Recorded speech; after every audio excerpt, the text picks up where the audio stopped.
from Wolfpack Stadium on the campus of Cosumnes Oaks High School in Elk Grove, California, Touchdown Productions, celebrating 21 years of local high school sports excellence, is proud to present the CIF Sac-Joaquin section Les Schwab Tires Division 5 football championship game. This afternoon in the section finals, your number 5 seed Colfax Falcons take on the number 6 seed Bear River Bruins. Today we will crown a new champion in Division 5 football, and all the action begins right here, right now. It's your NorCal Game of the Week. The Bear River Bruins and the Colfax Falcons make a return trip to the section finals for a rematch of their 2014 title game to see who will be this year's champion. Good afternoon, football fans, and welcome to the Division 5 championship game. This is Marty Mortensen, the voice of Touchdown Productions, and joining me this afternoon making his own championship appearance is Pat Austin.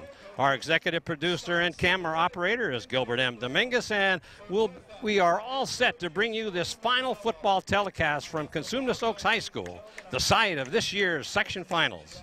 Pat, welcome to this championship football game.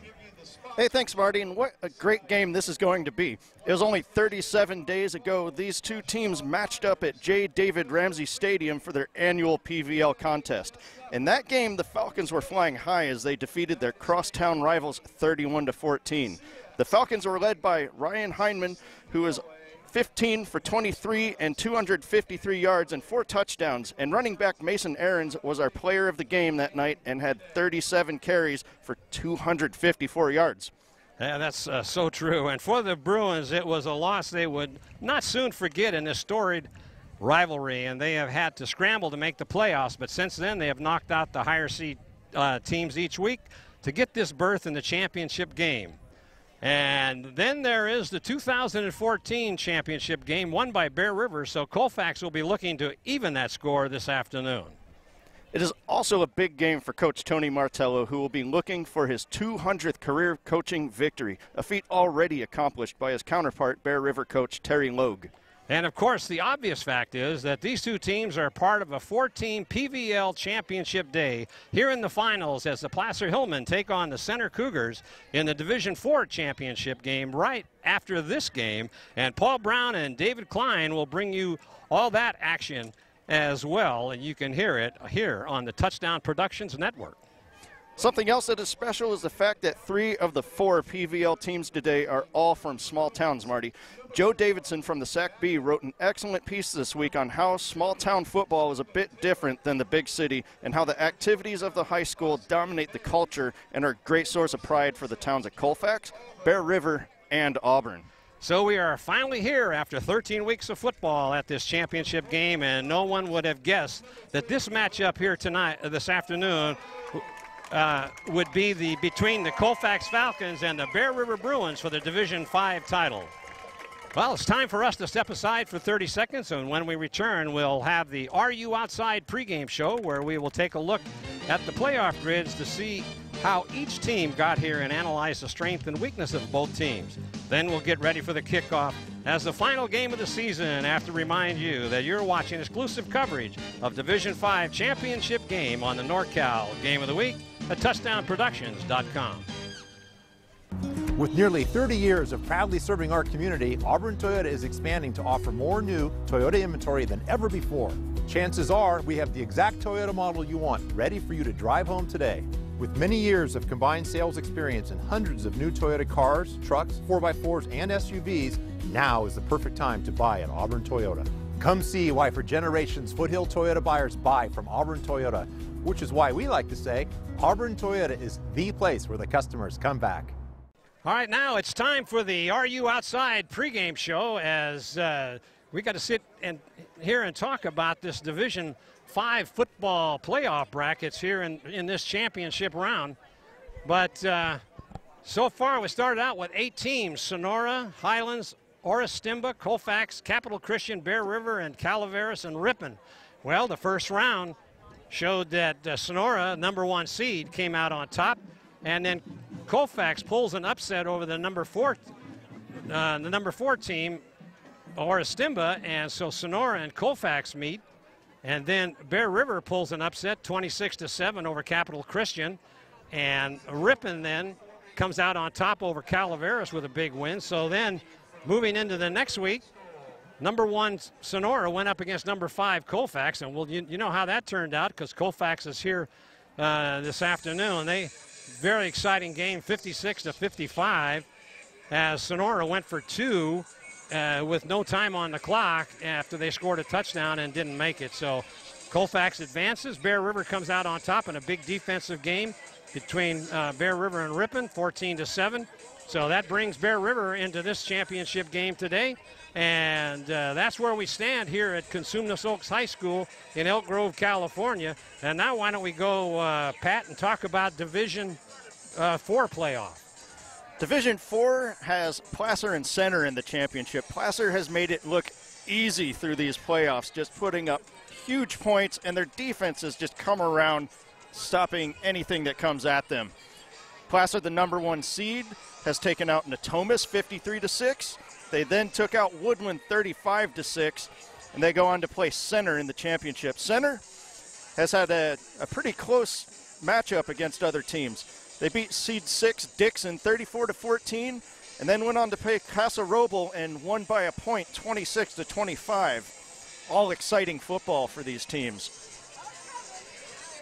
Well, that's a good breakdown. You can see the brackets there and how the teams have progressed throughout the championship. So with that, we'll pause here and wait for the kickoff, and we'll be right back after this short message. Are you ready to buy or sell your home or property? Placer Title is your local title and escrow company located right here in the heart of Nevada County. We combine the stability of a national insurer with all the benefits of on-site title and escrow professionals. Being voted the best title company by the union readers for the past 7 years is a true testament to our local roots and unparalleled customer service. Stop by one of our 2 convenient locations, and thank you for keeping your business local. Well, welcome back to Wolfpack Stadium here in Elk Grove, California. Marty Mortensen along with Pat Austin, Gil Dominguez, bringing you all this exciting action. And Pat, both of these teams got here into the playoffs in very different manners.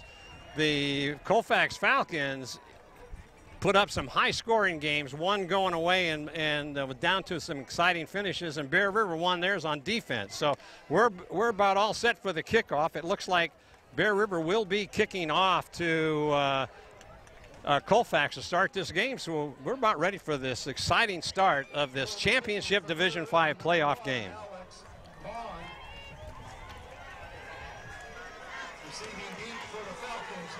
So Bond will set the ball up on the 40-yard line. See if they're going to give him the okay to kick it into the end zone. Let's see, he may be pooch kicking it with the tough running backs back in the back to receive this kickoff. So here's the kick. That's going to be a short kick taken at the 15-yard line with the ball and coming up the sideline. Got some room, but Pratt comes in and makes a stop. That was number 10 for the Falcons. That was Colton Reeves. So picks up 15 yards, gets it out to the 35-yard lines. The Falcons will take over on their own 36. And let's see if they've got their high-scoring suits on today like they did in the last game, 56-55. Big victory to get here to this championship. So here come the Falcons. Handoff and stopping him cold. That is Jarrett Bays. That defense was ready for Mason Aarons. Everyone knew who was going to get the ball on the first play today. And they really need to pay attention to him because that's AstroTurf out there. He's even faster than usual. So a loss of about 3.5 yards on that. Bear River's got a 5-man front. There's a pitch trying to break it to the outside, but coming up and making the stop is Bear River's defense. And Josh Zimmer, one of the first to hit him there with a short gain and almost back to the original line of scrimmage. So this looks like a passing play coming up here. Yeah, Marty, right now they're just kind of testing the waters against this Bear River defense, which is stifling on letting up touchdowns. They're going to go every which way on this first drive to see what their weak point might be. Oh, shotgun formation. Looking to pass, a big rush, the screen out to in the flat. It could be a lateral, and now it's going to be, let's see how they wave it. It's going to be may have been a forward pass, but Bear River was right on it. That was intended for Mason Aarons, so it'll be, incomplete pass. It'll be 4th down and 11, and going back to receive the punt is Calder Cundy. Hyman rushed that pass way too fast, threw it behind him, thankfully incomplete. Good snap. They're almost blocked. They're calling for a fair catch and good field position as Cundy. Bear River will take it over on their own 41-yard line.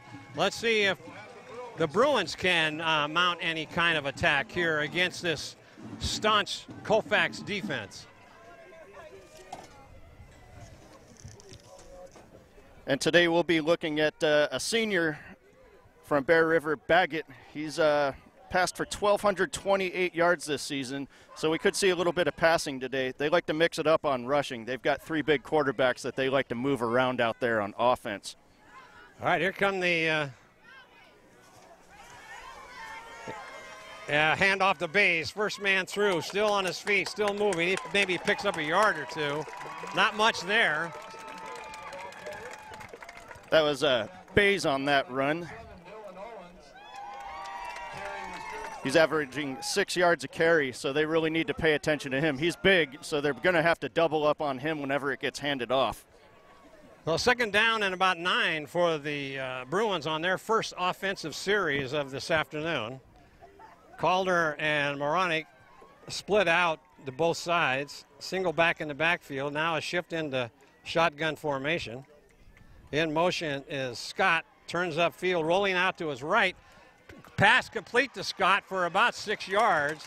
Tackled immediately in there by number 18, and that is Jake Green, the junior, 175. Stopped that immediately. Colfax defense was ready for that pass. They didn't give up too many yards. It's 3rd and long for them now. So here come the Bruins on a 3rd down situation, and as a handoff to Moronic, cuts inside. He's got the first down and more, gets a couple of blocks, still on his feet, turning, twisting, still going all the way down to the 32-yard line of the Colfax Falcons as Moronic puts on a clinic there, dragging tacklers down deep into Colfax territory.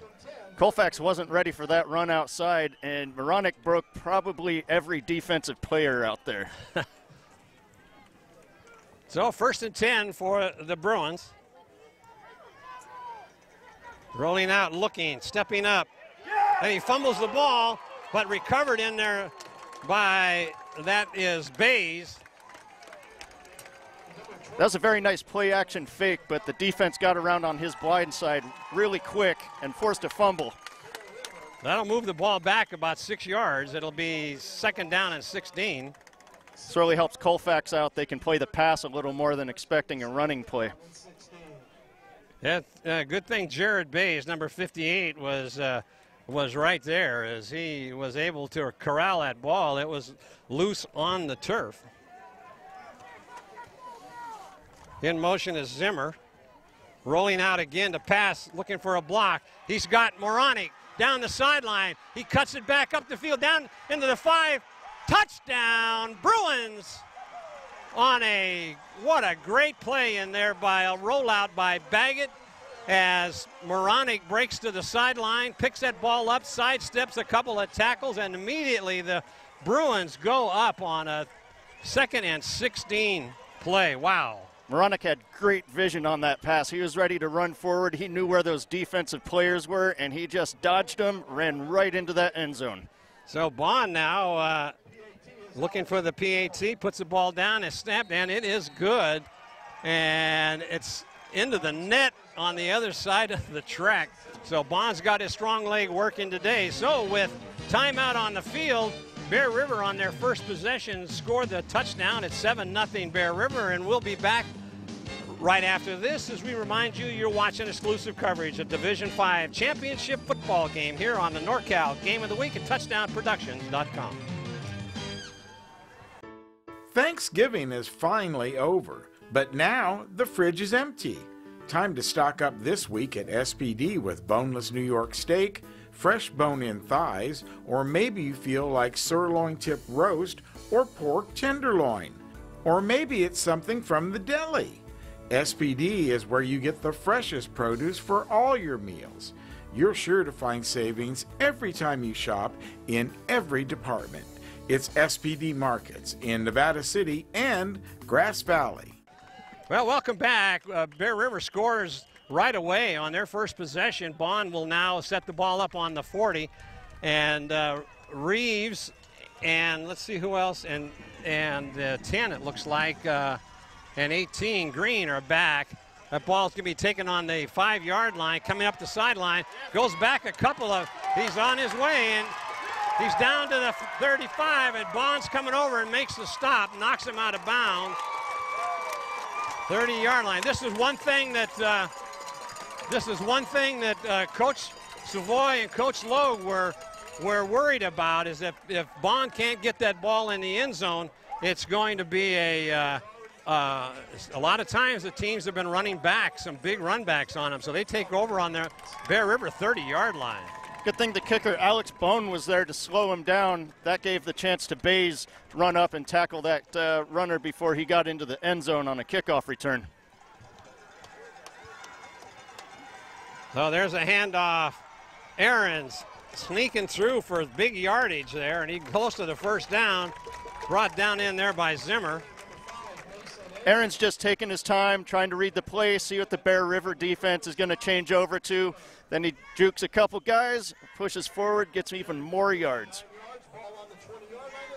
We'll have to see if he can get another 250-yard game on the ground.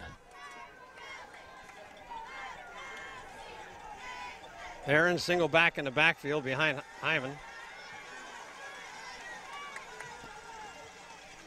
Handoff again up the middle and stopped in there by Cundy for a short gain and enough for the first down. That'll put the ball on the 15-yard line.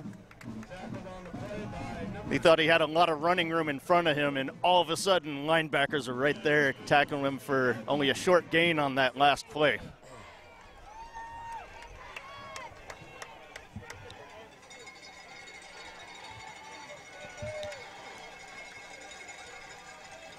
There's a pitch. Out of trying to cut it up inside. Can't do it, but he breaks away from several tacklers. And finally bringing him down is Baggett. That was Aaron's again.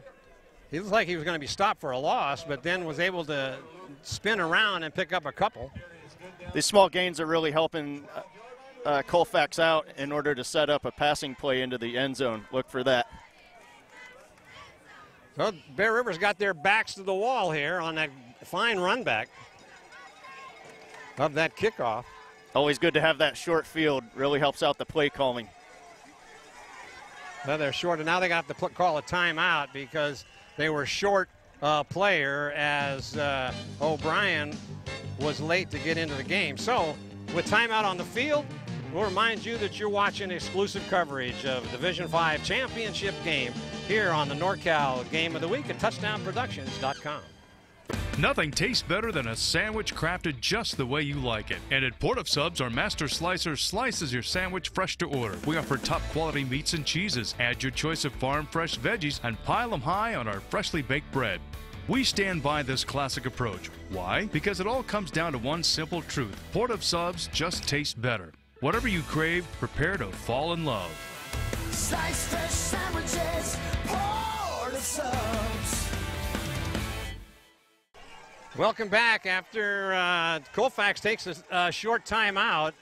They've got the ball on the 17-yard, no, it's on the 12-yard line, it looks like now, of the Bruins. And there's a handoff to Aaron's, big hole, and he picks up a couple, but brought down in there, let's see, by, that looked like Baggett. They're just feeding Aaron's that ball right now. He wants this win really bad, so they're just giving it to him over and over. Looks like another Mason Aaron's show today. So it's 3rd down and about 7, or let's say 6, as a passing situation here. Let's see what they do. It's going to be a handoff up the middle, and it doesn't get the first down, and it's going to be short down to about the 6-yard line, where it'll be 4th down. Austin Bay's in on the tackle. So let's see if they send in the field goal team. 4th down and about 4. Ball's on the 8-yard line. Yeah, they're going to send in, it looks like, the field goal team. Colfax having a lot of trouble picking up the defensive shifts that Bear River is putting out. They're trying to run it up the field. Well, no, this I take that back. I thought they brought in. Now there's going to be a pitch around the left side, and I don't know if Bear River stopped them or not. They might be a little bit short. They're stopping the clock. Let's see if it's a turnover. Let's see. Looks like he may be a yard short on that one. See where they spot it. They had to get just outside the 6-yard line. Officials call the timeout for a measurement, and we'll like to we'll stay here and watch this measurement here as they're going to bring it in. You say they're short? It's a lot closer than it looked after the tackle, so this will be within inches. Yeah, it is short. About a half Bear yard River short. takes off, so Bear River defense stuffs the Falcons again as the Bear River side of the field is going crazy over there as Aaron's came up just a half a yard short. Bear River will take on their ball over on their own, looks like 6-yard line, and it'll deep in their own territory. And let's see if they can get out of their own territory and put another drive together. So see what the play calling is. Jeff Baggett, the play calling coach, is sent in the play, and let's see what the Bear River's going to do here. Trey Moronic moved the ball easily on the last drive. There's a handoff. That's the Zimmer over the right side and no place to go. Coming up and making that stop there is, I couldn't see who that was, but number 7 it was. That was Dylan Owens. A 2-yard gain. So far, the majority of the plays have been the running game. Looks like both teams just want to tire out each other's defense, and that'll really open up the big plays later in the game. So Baggett over center in motion. And there's a reversed Calder Cundy around the right side. He's got some running room. He's got a first down. Down the sideline, turning on the speed as Cundy. And he step out of bounds? No, he could go if he's still in play. The referee think it is. It's 5. Touchdown, Bruins. Wow, I thought he stepped out of bounds, but there was no indication on that reverse to Calder Cundy as he goes down the sideline for, it looked like 80. Let's see, what was it? The ball was on the how do you say, 83? Yeah, over 83 yards on that reverse pass. Wow. A rush. Wow, Bear River is shocking. They stuff him and then drive all the way down the field on a big, big play. Bond in to catch the extra point. He did a tightrope. Calder Cundy did a tightrope down that sideline. What amazing balance getting away from number 2, Daniel Bliss. Down, and it's blocked. Somebody broke in there and blocked that kick. And so the extra point was no good with timeout on the field. You're watching exclusive coverage of Division 5 Championship football right here on your NorCal Game of the Week at touchdownproductions.com. It's time for the Wrap It Up sale at B&C True Value. Time to wrap up some new power tools, as well as wrenches, pliers, vice grips, and grinders. And don't forget holiday lighting. B&C has the latest in LED and traditional lighting, including timers, decorative cords, and gifts for everyone. It's the Wrap It Up sale right now at B&C True Value. Welcome back after that big score by the Bruins. It's 13-0. The extra point was missed with 4:24 left to go. Pat, why don't you tell us about that touchdown run? That reverse run totally caught Colfax off guard. They had the majority of their defense on one side of the field ready to stop the run, and then all of a sudden they're running the opposite way down the field. He only has to break a few tackles, and then he's gone. The amazing balance he had running down the sideline saved that play and got them into the end zone. So here's the kickoff. They're going to pooch it, and they're calling for a fair catch over there, but the one guy signaled a fair catch, and let's see, coming over and then taking the ball away was Lahai, but he can't run with it once a fair catch is signaled. They just wanted that good field position. Yeah. No one. I think Coach Savoy, he saw and Coach Logue saw enough, and decided just to pooch it. Can't afford those run backs if you're a Bear River Bruin fan. So now here come the Falcons. And going back to pass right away and right over the middle, it's blocked, not at the line of scrimmage. So that falls incomplete. It'll bring up 2nd down and 10. The ball got tipped going over those huge defenders that Bear River has. They've been playing a scheme of just running the ball and then getting set up for passes.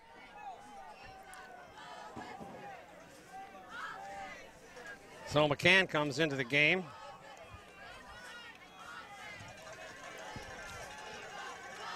Back in shotgun formation as Hyman looking to pass again, getting a lot of pressure, rolling out, and he's going to pass downfield, and there's no incomplete. The pass was on the inside.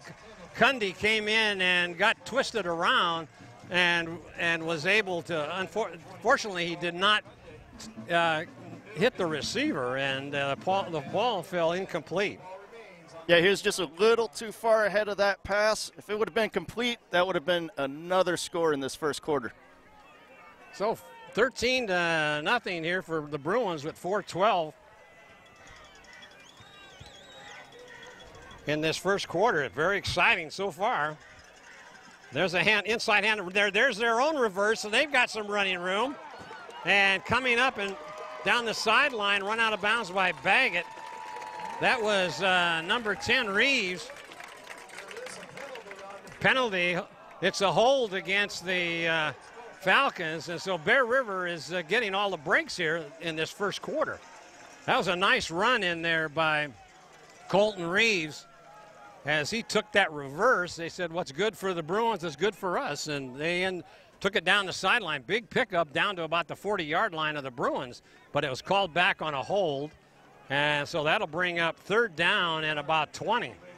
Their first big play on offense gets brought back. That was the momentum they needed in order to get this ball moving.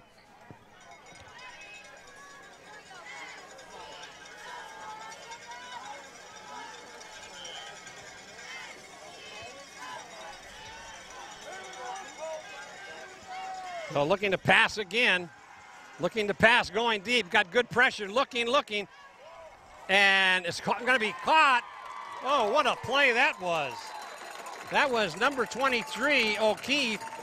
He caught that in between 2 defenders as Hyman just threw that on a pinpoint line right to him. Big first down conversion for 3rd down and 20. So it's 1st down. They keep the drive alive. Looking to pass again. Right over the middle, and it's caught, but maybe only picking up a couple. That was complete again to O'Keefe, brought down by number 50 for the Bruins. That was Becker. Hyman having a tough day throwing that ball. The defenders for Bear River are just on all the receivers. He's got to make that quick, powerful, and fast.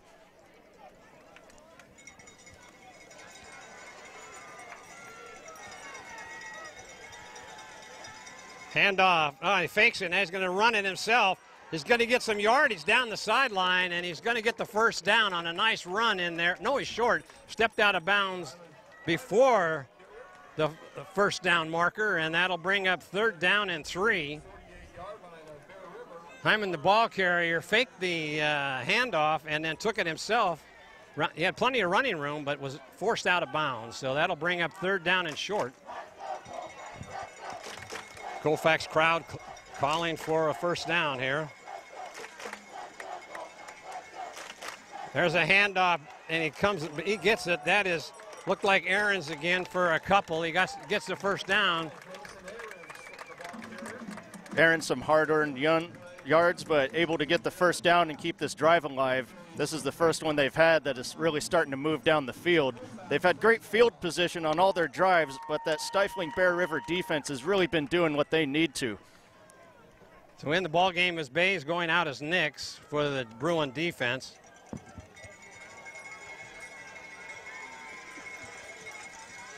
Shotgun formation, looking to pass, rolling back.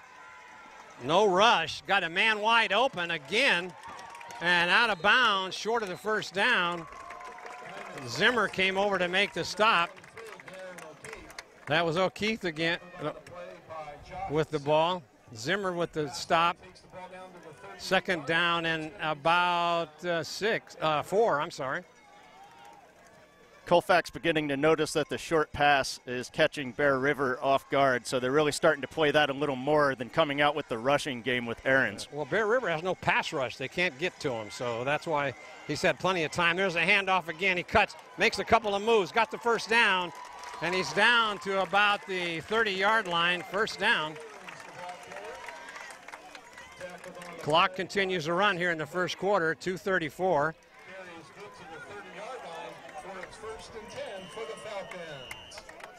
The Falcons could get a score on this drive. It'll really give them some confidence, and that'll give Bear River some trouble coming back. So let's see. There's a equipment time. Oh, Ahrens has got to come out for blood on his elbow. That's one thing about this turf field. If you don't wear long sleeves, you're going to be having some torn skin. Looks like that might be pretty common. I see a lot of bare elbows out there today. So there's Colfax calls a timeout, and with timeout on the field, we'll remind you that you're watching exclusive coverage of Division V Championship football right here on your NorCal Game of the Week at TouchdownProductions.com. With nearly 30 years of proudly serving our community, Auburn Toyota is expanding to offer more new Toyota inventory than ever before. Chances are we have the exact Toyota model you want, ready for you to drive home today. With many years of combined sales experience and hundreds of new Toyota cars, trucks, 4x4s, and SUVs, now is the perfect time to buy at Auburn Toyota. Come see why for generations Foothill Toyota buyers buy from Auburn Toyota, which is why we like to say Auburn Toyota is the place where the customers come back. Well, welcome back.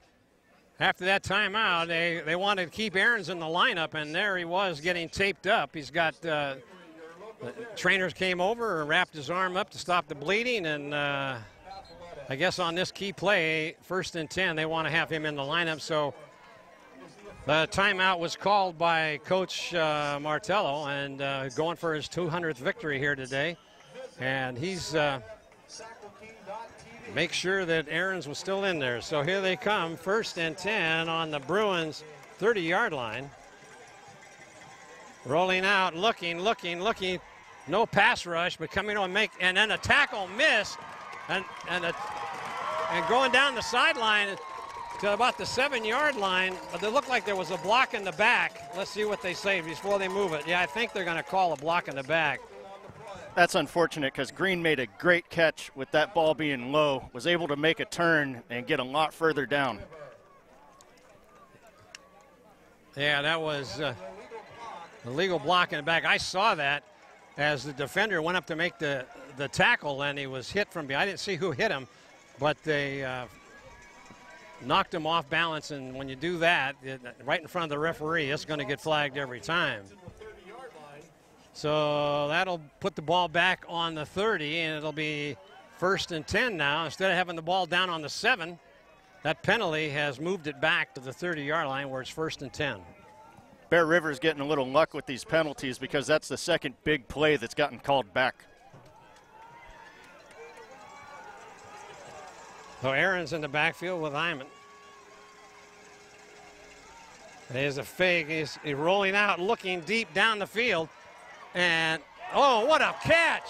Let's see if they call these, but he out of bounds at about the 2-yard line. Yeah, Marty, they're calling him out of bounds. Oh, was he out of bounds all the way? Oh, man, that was a spectacular catch there. Wow, that was Jake Green, the wide receiver. What a catch that was in between two defenders. We're so far away from the action here that it's hard to tell, but that was a great catch, but just out of bounds. 2nd and 10. Looking again, and right over the middle, and that's caught in there by O'Keefe for a short game. Josh Zimmer with a big hit saving that play. That'll bring up 3rd down and long here. Bays comes into the game on defense.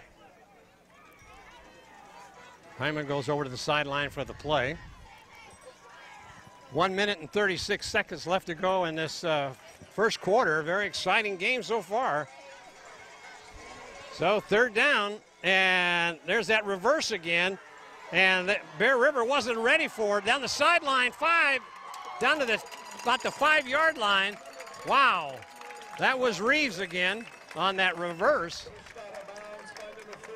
Boy, the right side of the Bear River line gave up on that run to the right. I mean, and so went right around the corner. That's down on about stepped out of bounds at the 9. I thought he got down to the 5, but. Colfax saw that reverse play used on them, and they said, hey, why don't we start doing it? Yep. That was a good call. So now they've got it, looks like 1st and goal. There's a handoff.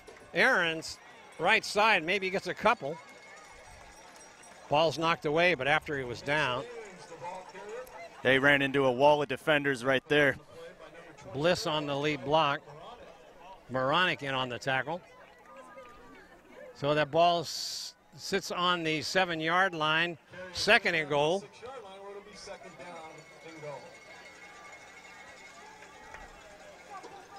Handoff over the right side. Up, and I missed it. And that looked like Aaron's the ball carrier again. He was stopped at the line of scrimmage. That'll bring up 3rd down. Bear River was set up for that fake reverse. They're not letting that happen again. So Carpenter on that stop, so that'll bring up a big 3rd down again.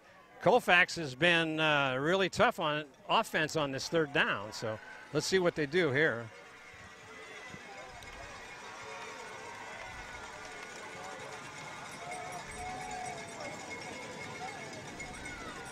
Keeps the ball. He's got a big pass rush, and nobody. Oh, wait for it. Did he catch it? He got a touchdown. I thought the ball hit the ground, but there was a touchdown in there. So let's see who made that catch.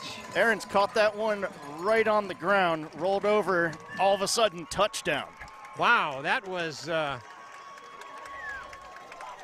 quite a play by Colfax, as Hyman had a big rush put on him on that 3rd down, and it was right in the corner. I thought it hit the ground, but referee was right there. And there's the kick, and it is good. So with 8 seconds left to go in this first quarter, the Colfax Falcons drive all the way down the field from their own 35-yard line. And we remind you that you're watching exclusive coverage of Division V Championship football right here on your NorCal Game of the Week at touchdownproductions.com. Are you ready to buy or sell your home or property? Placer Title is your local title and escrow company located right here in the heart of Nevada County. We combine the stability of a national insurer with all the benefits of on-site title and escrow professionals. Being voted the best title company by the union readers for the past 7 years is a true testament to our local roots and unparalleled customer service. Stop by one of our 2 convenient locations, and thank you for keeping your business local. All right, welcome back. As the Colfax scores with 8 seconds left to go in this quarter, it'll be a kickoff here, and it's going to be a pooch kick. Coming over for it and singling it for a fair catch. And right away, that is Garrett Pratt. Bear River will have good field position on their own 37-yard line. So let's see with their 3rd possession of this ball game, see if they can counter the great drive by Colfax. That big 3rd down and 20 conversion was on that, was the big play in that drive, Pat. Bear River can actually see the end zone from where they're starting on this drive. They've been backed up against theirs for most of the game, so Colfax has a much more difficult time. Baggett over center. In motion is Zimmer. Rolling out the pass. He's got some running room. He's going to take off. He bowls over a couple of players. That takes 3 to come in to get him, and maybe he picks up about 6 yards. Bear River was ready for that blitz coming on the blind side. Snapped the ball, started running before their defenders could even get back there. So Baggett comes over to the sideline to get the play, but the clock will run out here in the first quarter as Bear River goes back to regroup. Placer comes, Placer, that's the next game. Colfax comes over to the sideline, and we'll remind you once again that you're watching exclusive coverage of Division V Championship football right here on your NorCal Game of the Week, touchdownproductions.com. Thanksgiving is finally over, but now the fridge is empty. Time to stock up this week at SPD with boneless New York steak, fresh bone-in thighs, or maybe you feel like sirloin tip roast or pork tenderloin. Or maybe it's something from the deli. SPD is where you get the freshest produce for all your meals. You're sure to find savings every time you shop in every department. It's SPD Markets in Nevada City and Grass Valley.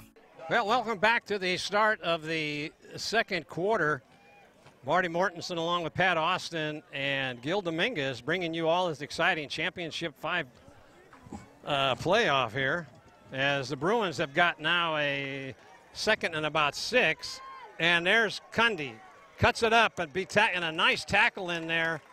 That saved quite a bit of yardage. That was O'Keefe. O'Keefe's doing it on offense and defense today.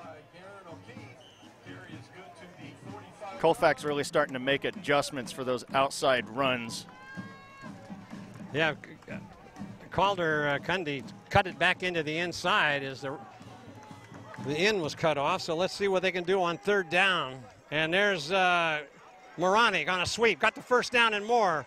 Still on his feet, down to about the 45-yard line of Colfax. Stopped in there by a whole host of Falcons. Moronic really looking like Marshawn Lynch, just taking his time, looking to see where the defenders are going, doing a quick juke and moving forward. He's not trying to rush the ball, he's just paying attention to where they're at. Face mask penalty against Colfax, so that'll move the ball down 5 more yards inside the 40-yard line. So Bear Rivers has a first down on the Falcons' 39. Nice run in there by Trey Moronic. Hand off to Bays, up the middle, spins, continues on his feet, down to about the 35-yard line, pick up a couple.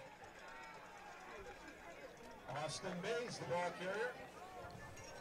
Tackled on the play by Jacob LaHaye. LaHaye on that stop. Carry is good down to the 35-yard line where it'll be 2nd down and 6.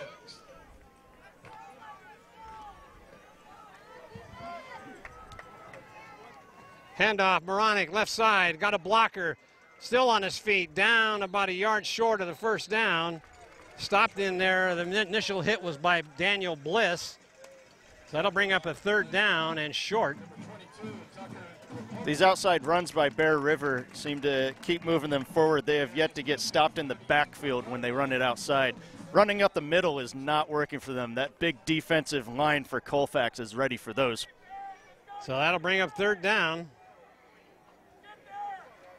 Handoff Bays, left side, got it down the sideline, turns it upfield. He's all the way down to the 15-yard line for the first down Bruins as Bays turns the corner with some good lead blocks and dropped down in there by Owens for the Falcons, and that saved the touchdown. Bays very hard to bring down, took 2 defenders to get him tackled. If he had anybody else, he would have been right into the end zone.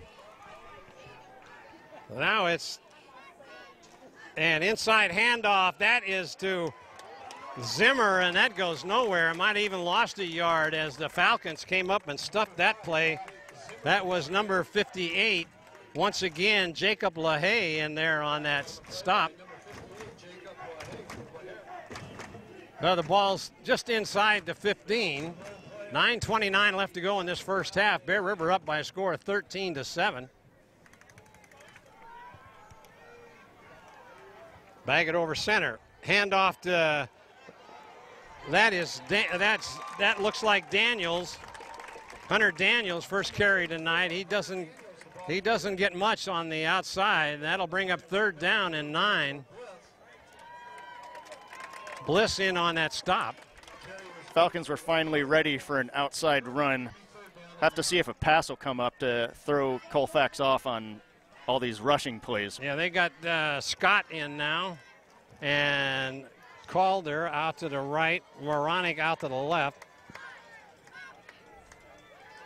Zimmer in the backfield. In motion is Calder, breaking it upfield. Looking again, he's got some running room down. He's going to take it on. Whoa, he smashed down at about the 9-yard line on a great stop in there. Wow. I couldn't see who made that stop, but it jarred his teeth a little bit on that one. Colfax with a great zone defense. They are ready for the pass. They've been watching the running play this whole drive, and they had everybody covered. Baggett had nowhere to go. So Bond now in for a field goal of about 25 yards. Put down, kicked, and it looks like it is good.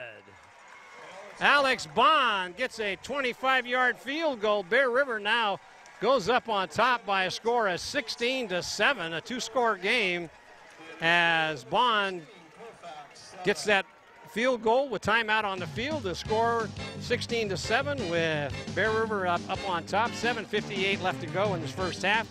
You're watching exclusive coverage of Division V Championship football on the NorCal Game of the Week, touchdownproductions.com. Hey, hon, remember the guys are coming over later to watch the game.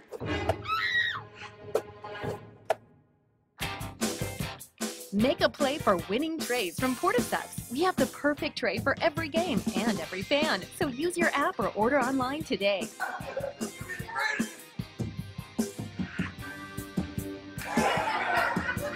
Make Portisubs your destination. Welcome back as we got 8 minutes left to go in this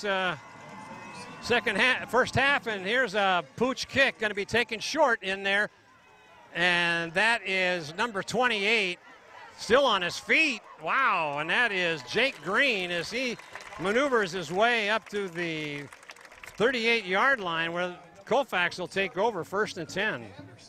Great run back on a pooch kick. Usually the defenders are already there tackling him, and he saw an opening, got them some good field position late in the half. So here come the Falcons. Let's see if the Bruins defense can shut them down. There's a handoff. Oh, nice move in there. He's still on his feet. Coming up and making that stop, brought down in there by Baggett. Boy, all the way down to the Bruin 45-yard line. Bays got, Austin Bays was playing the outside, and that was Aarons who cut it to the inside. He's got some great moves. He does, and that offensive line finally opened up a hole for him to get through, and he got some open field on that last play. So it's 1st and 10 on the Bruins 45. And here comes, that is Aarons again, and he's going to be stopped and pushed down. The fans don't like that, but Carpenter puts the final hit on him. Bring up 2nd down and pick up about 4 on that. It'll be 2nd down and 6. Right now the Falcons just want to start tiring out this defense. It'll really help them start getting more rushes and big plays by Aarons. So there's a rollout and looking to pass downfield, and he threads the needle down there on about the 25-yard line, and once again, that is O'Keefe. He is in between two defenders. Great job by Jacob LaHaye picking up that block for Hyman to get that ball downfield and get a great completion. So once again, the Falcons are on the move. 1st and 10. Let's see. Now it's a pass out into the flat. They fall on it to see if it's going to be a. No, they called an incomplete pass. Moronic was over there to scoop it up. He had 6 points in his, if that was a lateral. Yeah, that's right. Bear River was ready for that screen pass. Good idea with Aarons not catching that ball because he would have gotten laid out in the backfield as well. So that'll bring up 2nd and 10.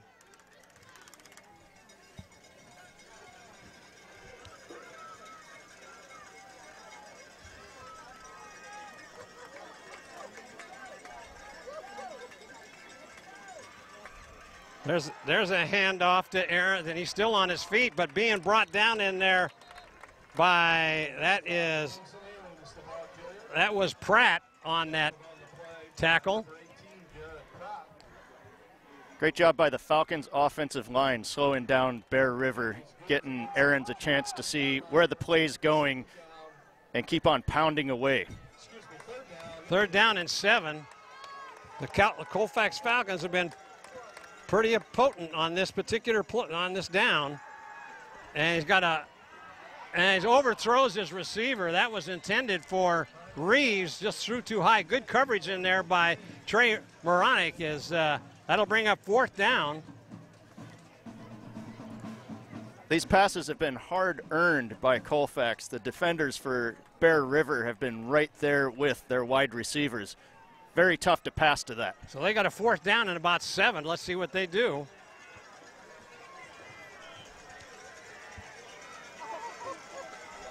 May try to draw him offside to get a 5-yard penalty.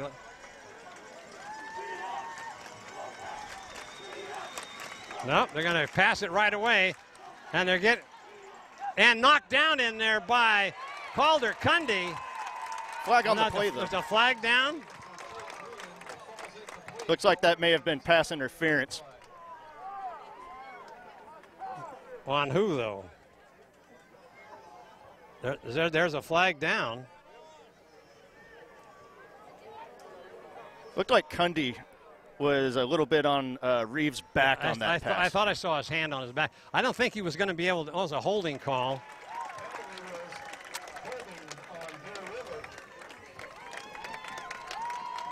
And that'll give him a 1st down, or it's close to the 1st down. It's not an automatic 1st down. Sorry, it's going to be 4th and short. No, 1st and They did make it. 1st and 10 on the Bruins 12. That was a big play because the Bruins had held them. Huge penalty. Wow. Because that pass wasn't going to be caught, but there's a handoff right up over the right side. That looked like it was Aarons, the ball carrier. Colfax is going to have another tough time getting to the end zone. Bear River is very good at playing the short game. Bayes in on the tackle, first one to hit him. Ball down on the 12-yard line. So far, penalties have hurt both squads in this first half. At key points in this game. Handoff again, trying to sweep to the outside. And he's got some running room, and he's going to be knocked down and stopped on a great tackle in there. That is Zimmer. Aaron's just barely able to get out of the backfield in time. So that'll bring up 3rd down. The ball is spotted on the 5. And short. Looks like about a yard to go.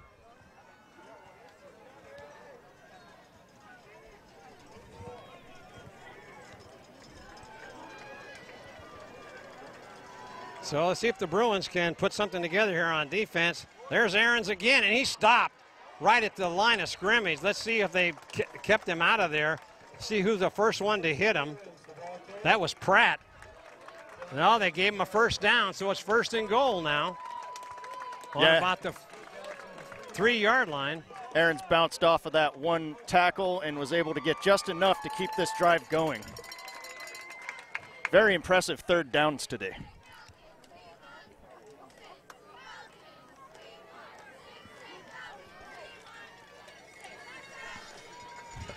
All right, got it back in motion. There's Aaron's again, the right side, and he's going to go into the end zone. Touchdown, Colfax. Aaron's dives into the end zone. Great job running on the outside, just skirting off of players and making that dive into the end zone. What a play. So, Cundy, he had a shot at him, but it just out of his grasp, and with 4:19 left to go in this first half, the Falcons can draw it to 2 as Weir comes in to kick. Put down, and that looks good as the Falcons get their 14th point. Bruins on top 16-14 with 4:19 left to go. And with timeout on the field, we'll remind you that you're watching exclusive coverage of Division V Championship football right here on your NorCal Game of the Week, touchdownproductions.com. It's time for the Wrap It Up sale at B&C True Value. Time to wrap up some new power tools, as well as wrenches, pliers, vice grips, and grinders. And don't forget holiday lighting. B&C has the latest in LED and traditional lighting, including timers, decorative cords, and gifts for everyone. It's the Wrap It Up sale right now at B&C True Value. All right, welcome back for the kickoff with 4:19 left to go here in this first half. Bruins on top by 2, and Cundy and Moronic back. It's going to be a short kick, and it's going to be taken by Moronic on the left side. He's got some running room. He's got some speed. No, and he gets it all the way out to the 49-yard line. Oh, that was Cundy. He switched sides. Normally Moronic's over there, and I apologize for that, as Cundy takes it all the way up to the 48-yard line of the Bruins, and they'll have 1st and 10. Great job by Bear River putting their huge blockers up ahead of them. They made a hole for him to run straight through and get huge yards on that kickoff return. It's the best field position Bear River has had today. So they start this drive, and rolling out the pass, looking downfield. He's got his man caught all the way on down to the 20-yard line. That is Garrett Pratt, as defending on that play was Weir, but that ball was thrown to the outside. Weir was on the inside, and the Bruins pick up a big pass play to Garrett Pratt. Wow, Baggett threw that one right on the money.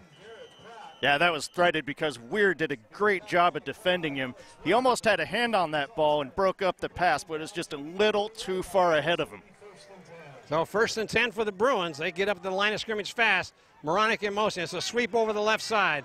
Cuts it back in. He's down, still on his feet, down close to the first down, as Trey Moronic picks up about 8 yards. It'll be 2nd down and short. And on that outside run, Moronic just taking his time, watching where the defenders are going, making a quick move outside, and then they just have a very hard time dragging him down. So Bays comes back into the lineup. In the backfield, Baggett over center, handoff to Moronic. Whoa, and he gets hit, but he still has enough momentum to take him across for the 1st down. He was stopped behind the line of scrimmage, but great movement as he turns sideways and picked up the extra yardage. So now it's 1st and goal down at about the 8-yard line for the Bruins. Falcons missed a big tackle that would have kept him in the backfield, but Bear River was able to save the play, get back up a couple yards.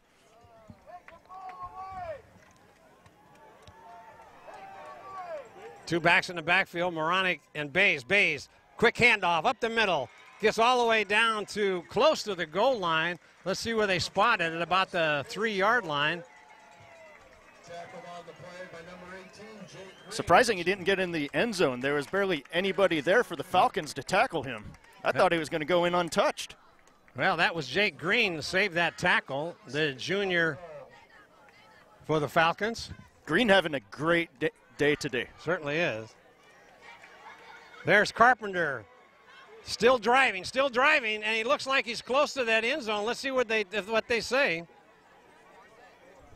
In on the stop in there was Lundberg.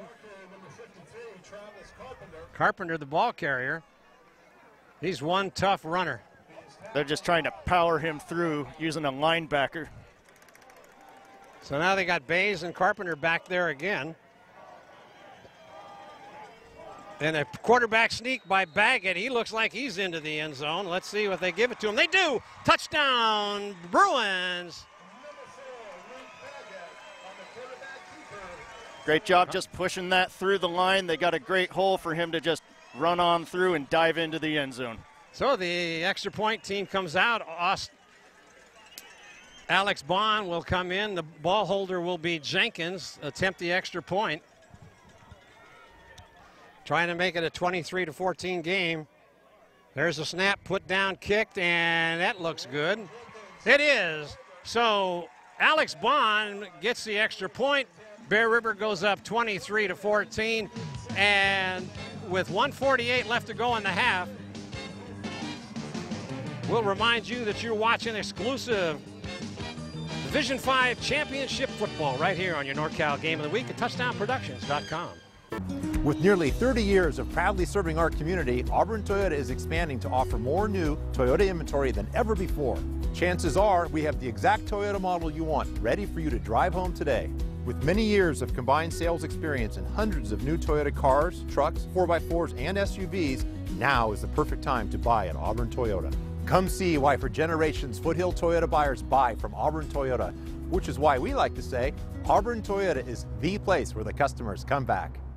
Welcome back as Alex Bond will come up and do the kicking. Let's see if he can pooch it again. He does. It's going to be a short kick. A fair catch is called up short by number 58. That's Jacob LaHaye.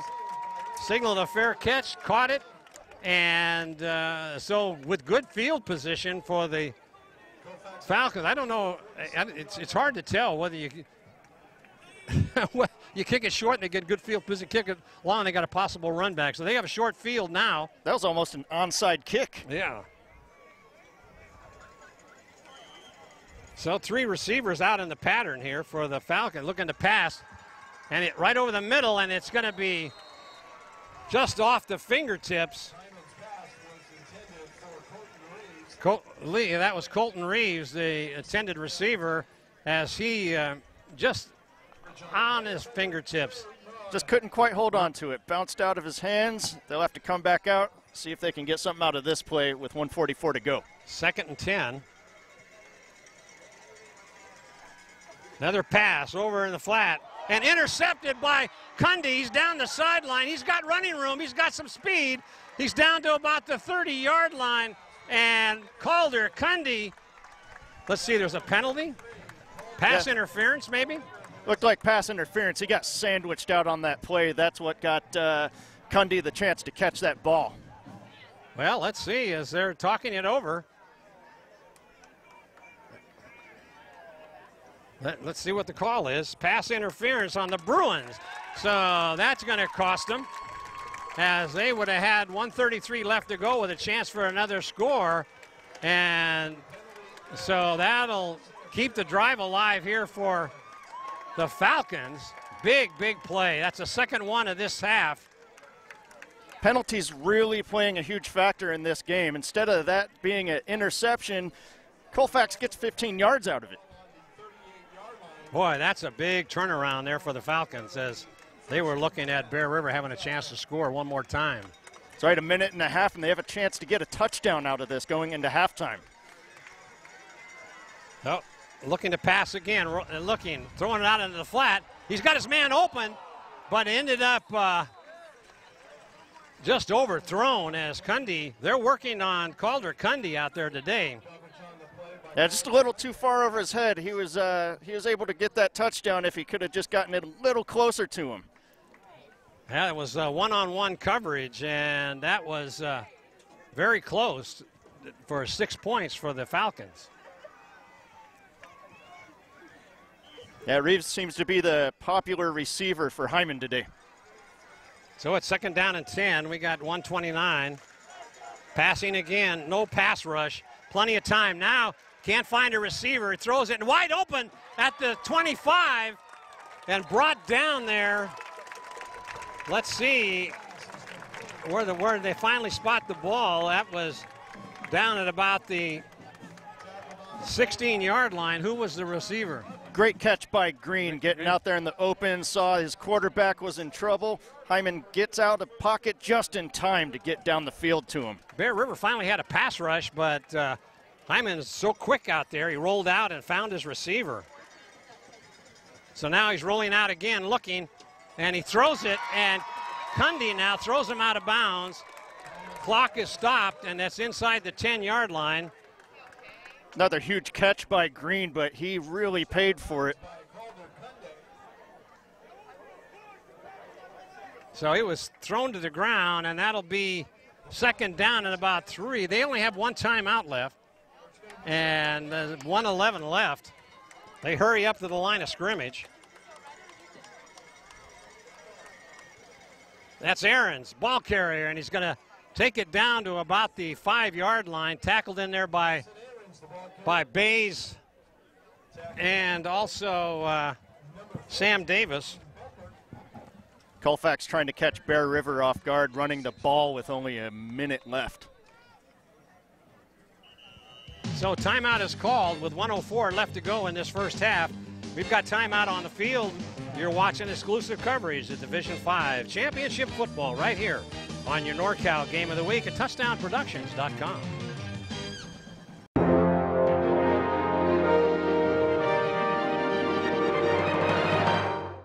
Welcome back. After that timeout, Bear River 23-14 with 1:04 left as they're on the march. There's Aaron's kind of breaking the outside, and he's being run down. He goes out of bounds at about the 3-yard line. That'll bring up 2nd down. Barely out of bounds on that last play. That saves them with 58 seconds to go. Gives them a little more time to see what they want to do. Might want to try a screen pass into the end zone. So that's bring up 2nd down and about 4 for the touchdown.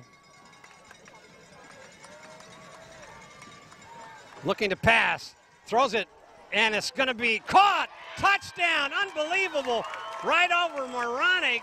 That was number 10, that was Colton Reeves with 54 seconds left to go in this half. Boy, just couldn't get his hands up. The defender, he just knocked that ball down. They really had to try and get someone out there because Colfax had a guy wide open and they just tried to turn and catch up to him, but it was just too late.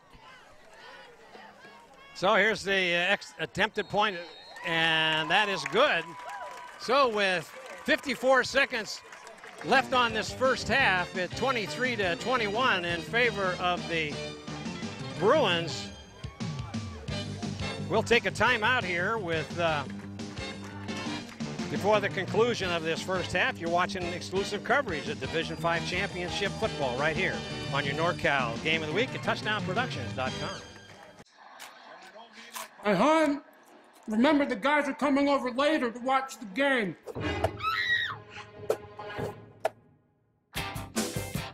Make a play for winning trays from Portaseps. We have the perfect tray for every game and every fan. So use your app or order online today.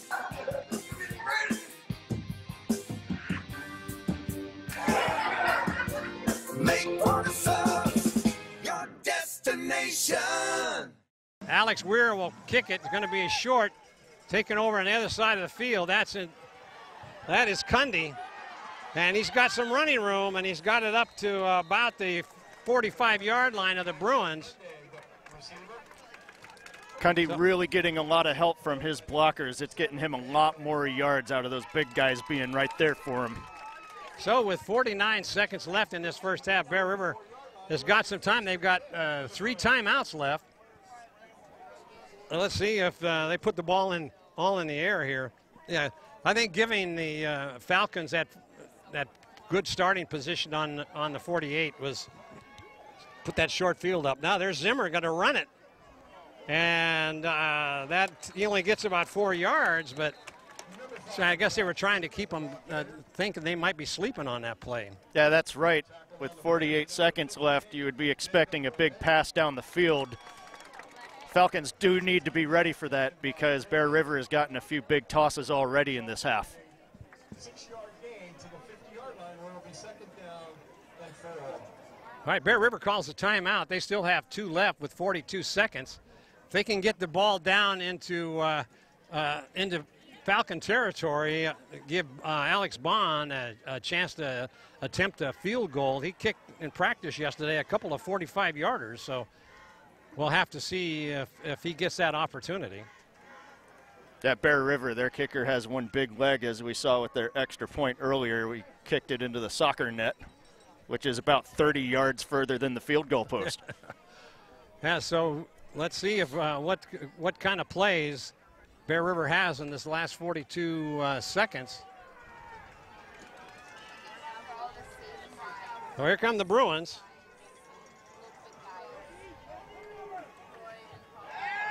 Running and looking to pass, and Baggett not sacked yet, and he's still on his feet. Throws it downfield. He's got Moronic, and he just can't get it. And Moronic goes down, and so does Calder. Cundy, let's see what happened to him. He's been hurting all week. He's got that was great maneuvering in there by Baggett, the quarterback. He was being chased all over the field. I think that was 5 missed tackles he spun out of, and then is somehow able to get it down the field and just couldn't connect with 2 of his receivers being there. Well, that'll bring up 3rd down and short. Well, let's see. It's more than short. It's about 4.5 yards. Let's see what they plan. There's 30 seconds left. It's going to be a pass play, it looks like, as both Scott and Cundy come out to the right side along with Moronic. Rolling to his right, looking, pass. And that is Scott, catches it, goes out of bounds for a 1st down. Keeps the drive going. There's only 24 seconds to go. They'll have to try a big play and get some big yards out of this, or catch the Falcons sleeping on a short play. Yeah, they've got to get it down to about the 25-yard line, I think, to give Bond a chance at a field goal. So Baggett comes back with 24 seconds left. He's got the play.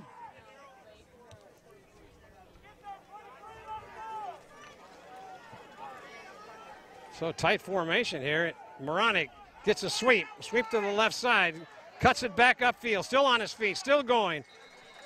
All the way down to about the 36-yard line. Moronic, the ball carrier, gets a 2nd down. Another timeout is called.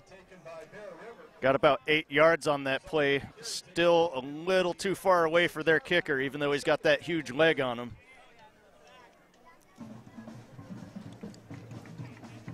Although what the Bruins can get maybe 15 more yards, they might give Alex a chance to close out this first half with an attempted field goal. 17 seconds left to go in this first half. It's been quite a ball game so far, Pat. Yeah, a lot of action, a lot of big plays, a lot of big hits as well. And on that AstroTurf, you really feel those hits. As you could see, Cundy went up for a big catch. He fell down hard, and it took a second for him to get up. Bear River still has 2 options. They can still pass, or they can still go for a quick run play. They've got 1 timeout left. But if they go running, they better get out of bounds. Oh, here come the Bruins. 2 receivers out. Big pass rush. Staying back. And a pass downfield. It's going to be almost intercepted. That was intended for, came up a little short. That was intended for, that looks like Moronic. And he comes up limping a little bit, but now that'll bring up a third down with 10 seconds left. They have to get Aaron's on that coverage. Great play action play on that one. They caught Falcons sleeping on that, and they had them wide open, but the defenders for the Falcons came out and stopped it. All right, this is 10 seconds left. They're going to get and he runs out of bounds. That's a Scott, and that'll put the ball with 6 seconds left down to about the, let's see, the 28-yard line. Looks about right. They have a choice. First down. They got another chance with 6 seconds left and a timeout to get it a little bit closer. So let's see what play they bring in. They'll probably try a quick pass, see if it works. Down and out, yeah. And running the ball is Baggett. He picks up a couple, but that's only 1 second left. So now they'll have to bring in Bond, it looks like. And yes, they do. He comes out. He's coming out on the field, looks like. Great job by Baggett reading that play. He couldn't find any of his guys open, knew there was no time left, and just bolted straight out of bounds. This gives them a chance for their big leg to come out.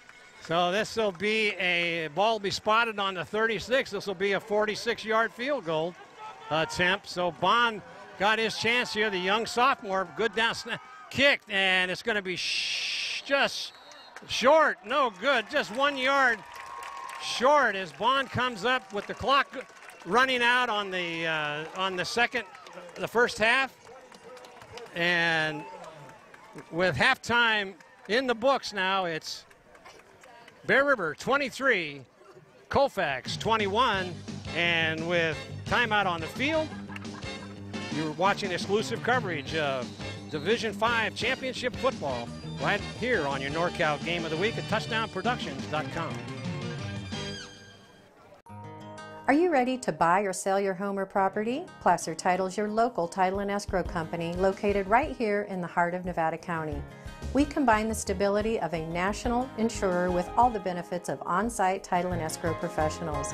Being voted the best title company by the union readers for the past 7 years is a true testament to our local roots and unparalleled customer service. Stop by one of our 2 convenient locations, and thank you for keeping your business local. Okay.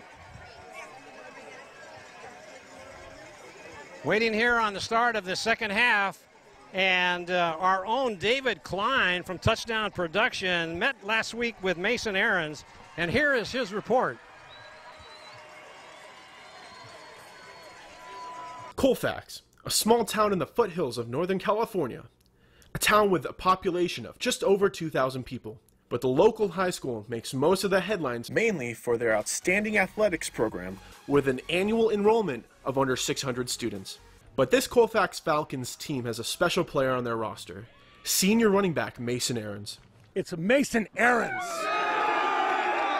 Thanks to the running back Aarons, who's just having a great year. Hands off to Aarons now. Aarons finding room, cuts back again, and he will score! Don't be fooled by his 5'9", 160-pound frame. This kid can play. Just ask his coach, Tony Martello. He can run the ball, he can catch the ball, he can block, he can do anything. This year, in a game against Placer High School, Aarons caught a school record 18 passes out of the backfield and rushed the ball another 17 times for over 300 yards of total offense. His mother, Rachel, says fans and coaches in the surrounding areas have become well aware to who Mason Aarons is. We have people come up to us that they don't even know him. The other teams, some of the coaches and players stick around to say hi to him and, tell him how good he is. And he's very, modest about it. His parents know how much it would mean to Mason to play college football. He deserves it the most. He wants it the most. But in order to make it to the collegiate level, Mason knows that there are improvements that need to be made. Definitely my size and my speed, for sure, 100%. Coach Martello can attest to any potential college coaches on what kind of player they'll be getting with Mason. He can play. He might not be the biggest, he might not be the strongest or the fastest, but he can play the game. Mason's passion for the sport is his motivation to continue to get better each day. I love football. Football is like my life. That's what I want to do, for sure. In Colfax, David Klein, touchdownproductions.com. Thank you, David, for that excellent report on Mason Aarons and his status with the Colfax Falcons. And we'd like to welcome you back to Wolfpack Stadium on the campus of Cosumnes Oaks High School in Elk Grove, California. Marty Mortensen along with Pat Austin, Gil Dominguez, and we're ready to go for this second half kickoff. The Bruins will get the ball to start this second half. Now remember, Pat, they scored on their first possession. They held Colfax to 3 and out, and then they scored on their first possession by that fine run by Trey Moronic. And so what do you see for this second half? Bear River came out strong for the first half, but Colfax really took the momentum. We're going to have to see if they want to carry that momentum into the second half.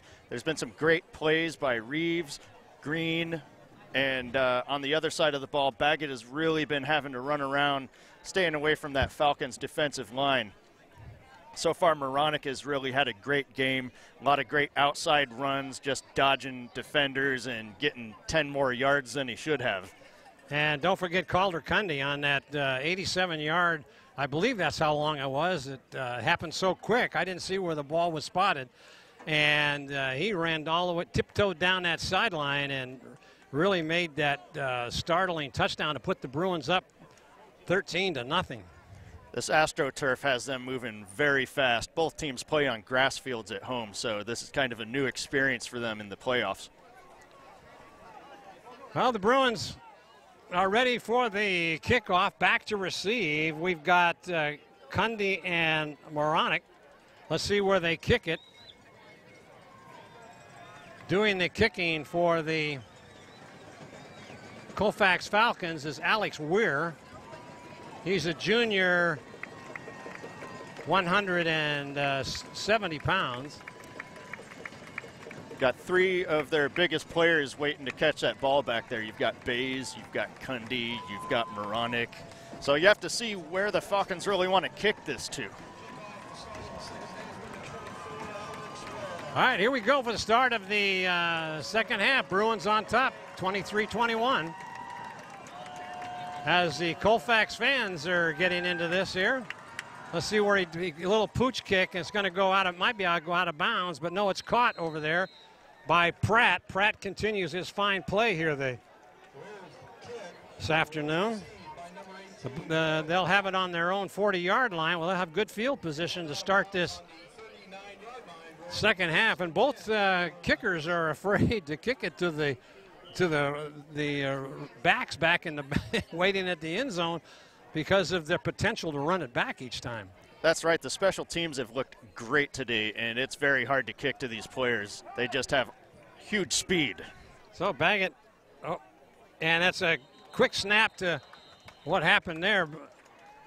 Looks like it was a direct snap to Bays, but yeah, illegal procedure. Start that first drive, and now they're back 5, so that'll be first and 15.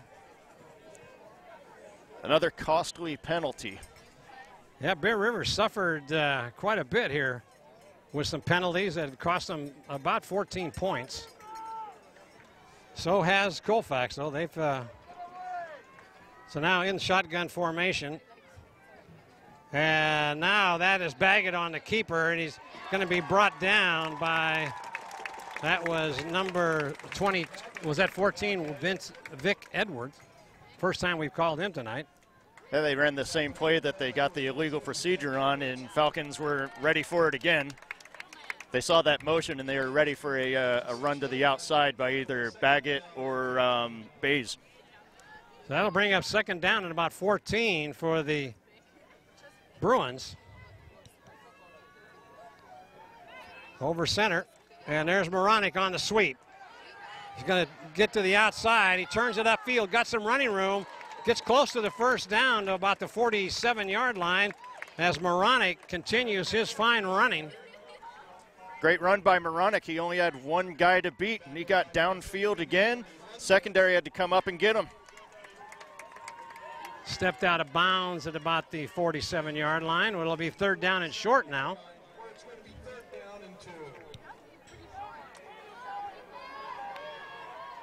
There's Bays. No place to go. And he may have, extra effort may have gotten it. Let's see where they spot it. Bays is the workhorse, and they're going to give him the first down. He dragged the whole field with him for an extra yard. It looked like he was going to be short on that, but the defense came up and stopped him, but he's such a big kid, and he drives his legs, and he picks up the first down. He rolled over on the top of the one of the players and picked up the extra yardage for the first down. So big first down. Here come the Bruins now, 1st and 10. And there's Moronic again, no place to go, but he finds an opening, picks up about 6. He continues to run that ball with very fluid motion out there. Moronic just watching the defense, doing nothing but get that outside run today. And at some point, it's going to set up Bays to run straight up the middle. They keep doing either or, and you might even want to watch out for a big pass down the field because they're getting the Falcons playing the run hard right now, getting very aggressive. 2 backs in the backfield. That's Bays on the run. He's still going. He's going to get close to the first down. I don't think he's going to be about a half yard short as coming up and making that stop. Once again, that was number 50. That's Juby. Both teams have been getting held to third downs and really had to fight for these first downs the whole game. So Baggett takes it himself for the first down. It gets thrown back, but Baggett looks like he's hurt. Let's see what they call here. Yeah, Baggett was getting brought down by the ankles there. That one probably had to hurt. Got a first down, but boy, yeah. Luke Baggett is just like his brother, Bo. They're both tough football players. He'll shake it off, get back out there.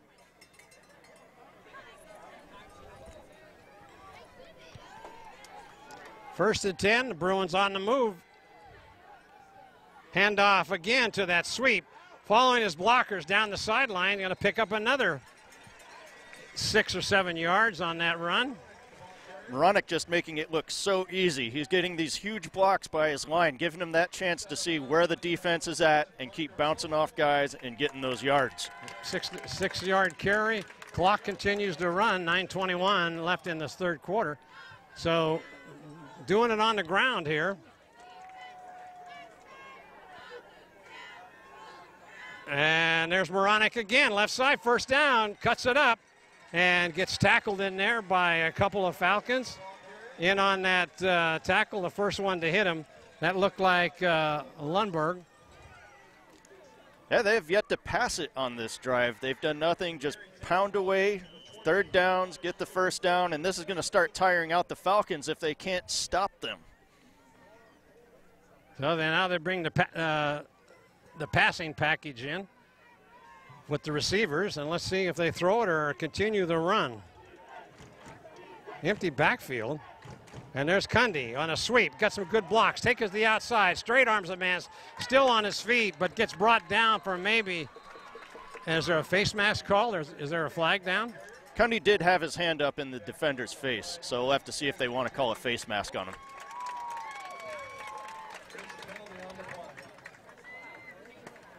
So Cundy did it. Another costly penalty on Bear River. Well, that'll move them back 15. They had all the momentum going here, and now they're going to take it back 15 yards. And so all that they gain is nullified there by that face mask call. You very rarely see the face mask get called when the offense does it. But he definitely had his hand in the mask. I saw that. Hey, he almost got a souvenir helmet if he hadn't let go. So now they're going to be forced to pass here as they got first down and forever here. 24. Pratt shifts over to the right side. Shotgun formation in motion is Moronic. Turns it upfield, looking downfield, and no place to go. Baggett is brought down for a loss. That is number 53, Ashlock. Baggett was looking downfield, but he had no time because that defensive line was already through. Second down and 23 to go. 27 to go. 3-yard loss on that. They're almost back to midfield. They've gotten pushed back so far on. Yeah, they've gotten all the way down to the 27-yard line in field goal position for Bond. And now they're looking to pick up some yards. I don't think Bear River was ready to start passing yet. Their running game was working so great. And delayed game by the Bruins as that'll cost them another 5 all the way back to the 50 as the Colfax fans over here on our side of the field are 7:48 left to go here in this third quarter as the Bruins have been moving that ball, but now all of a sudden they're moving backwards instead of forwards. They've got to go all the way down to the 17-yard line for a first down. Looking to pass in the flat, and Calder wasn't looking for that pass. Cundy didn't turn around. Little mix-up in the play call there. If Cundy had turned around, he would have had open field ahead of him. That would have been an easy touchdown, but they just did not get their communication down on that play. 3rd and 32 now. So third down. Well, the Falcons did well on a 3rd and 20. Let's see what the Bruins can do.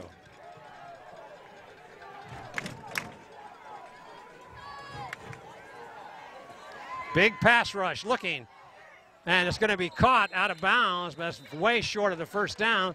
That was number 7, Scott, and so that'll bring in the punting team. The 2 defenders for Colfax were on Baggett's blind side, but couldn't get there in time. So the defense for the Falcons steps up after they were being run down the field, and all of a sudden now the Bruins have to punt. Back to receive is number 18. That is Jake Green.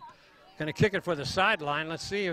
No, he's going to let it go. It takes a, and he hit it at the 9-yard line. Is that hit Nix in the helmet as it jumped up in the air. So they'll have start this drive on their own 9-yard line. Bear River had no choice but to kick to Green because they really needed to try and back up the Falcons. After that drive by Bear River, they need the defense to come out and get some momentum back. So Bear River burned off over 4 minutes on the clock, but did not come up with any points. Going out to pass right away, rolling, and he's got his man open. That's number 23, Garen O'Keefe. Big conversion. Hyman just took his time looking down the field, saw O'Keefe wide open, just lofted it to him. Let's see if there was a penalty here. Both teams are shooting themselves in the foot here. Oh, sideline violation against Colfax, so that the next one will cost them some yardage. This one doesn't. Yeah, just a warning this time. So they move from the 9 out all the way out to their own 36, which is a big gainer, as Hyman really pinpointed that pass. This young man has really got a great arm. Yeah, he's got a lot of power behind that arm. He can throw off balance, and if he gets planted, that ball's going way down the field. It's got to be a big loss for Colfax. He's a senior this year.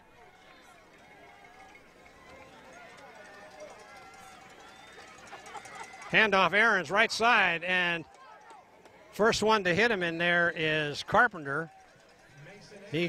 That's Aaron's the ball carrier.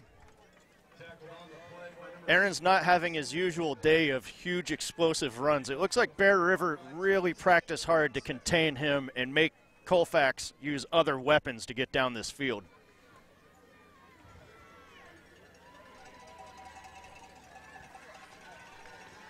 So it's second down and about a little over 6. There's a handoff again, and coming up and making that stop, that is Jared Bays, the little brother of Austin Bays, makes that stop for a loss. That moves it back to 3rd down and 8.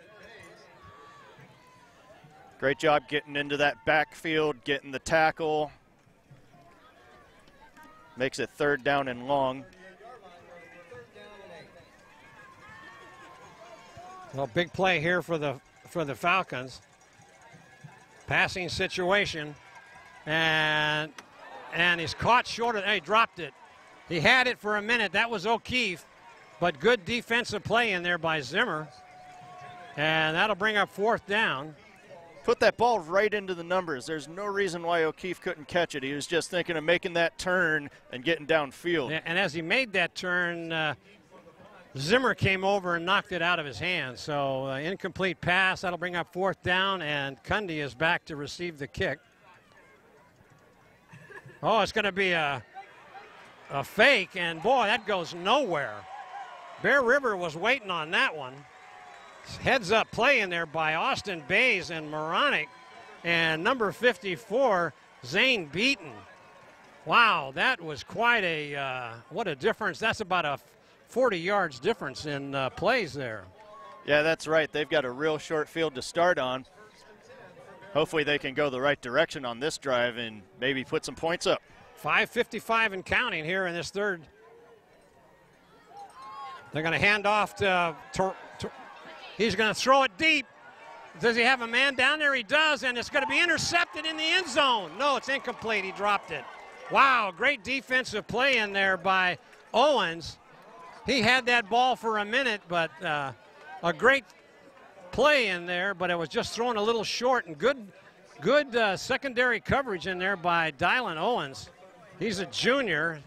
He looking at himself going, whoa, man, I should have had that, and he did have it for a minute. That'd have been a big play.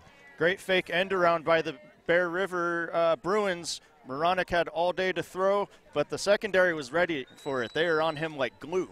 2nd and 10. Bays with the handoff, cuts it up inside. Wanda got some running room down the sideline. Going to get knocked out of bounds at about the 19-yard line. Austin Bays continues his fine running here. The senior, 4-year starter at Bear River, has really played a whale. He's been hurt several times with a shoulder injury and had an operation, but he's back in full force and doing an outstanding job. Very tough to bring him down once he gets out into the open. 1st down, Bays again, left side, cuts it up center, gets more yardage. He's down to about the 15, where it'll be 2nd down and about, let's say, 6. Most impressive part of the second half for Bear River is they have controlled the ball for almost the whole quarter. Right. Well, that's what you have to do against your opponent that can run up a lot of scores. You got to keep them their offense off the field. What's shocking is they haven't gotten a score out of it, but the Falcons are getting tired at this point. So there's a handoff to that's Trey Moronic. He's still driving, but he's going to be stopped short. That'll bring up 3rd down, and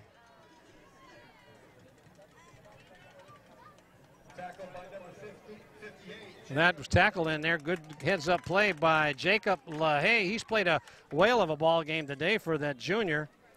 LaHaye has been playing lights out. Well, it's hard to get by him. 225-pound junior. I mean, there's a force to be reckoned with. One of their biggest guys on the roster. The only bigger guys are on the offensive line.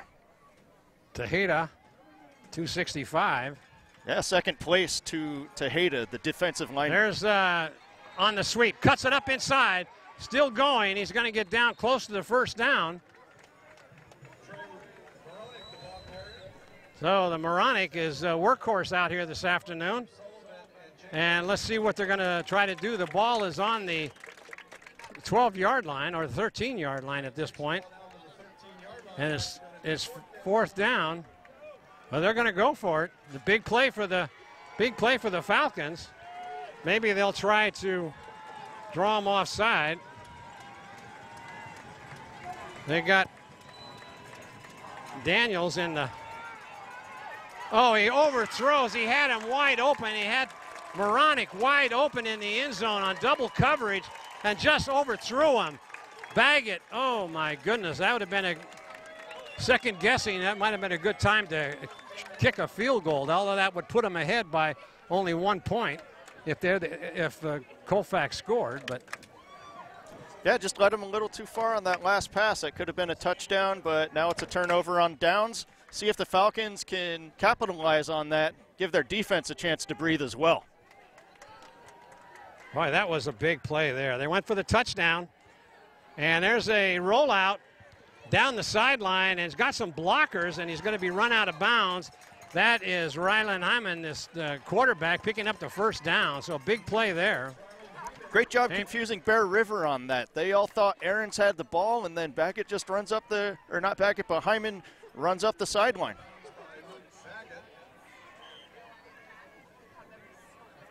Hyman's carry takes the ball to the 28-yard line, where it's going to be 1st and 10. Fresh set of downs. See if they can keep moving the ball here.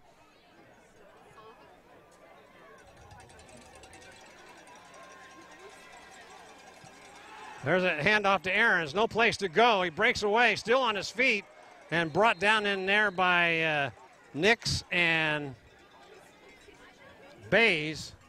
Ahrens had nowhere to go on that play, but he was still able to get a couple of yards out of that and save them from being in the backfield.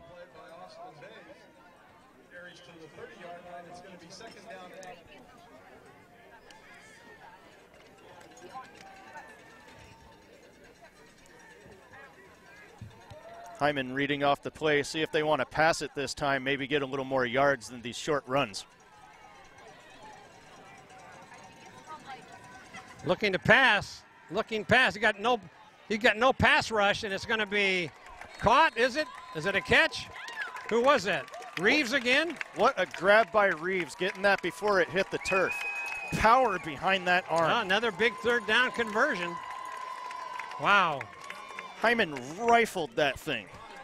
He's probably got a mark on his chest from that pass. Well, one of the things too is the Bear River's got no pass rush. The line, offensive line, is just keeping Bear River out on any passing situation.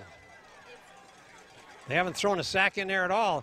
There's a reverse coming around and stopping him and coming up big play. That was Reeves, the ball carrier, brought down in there by Becker.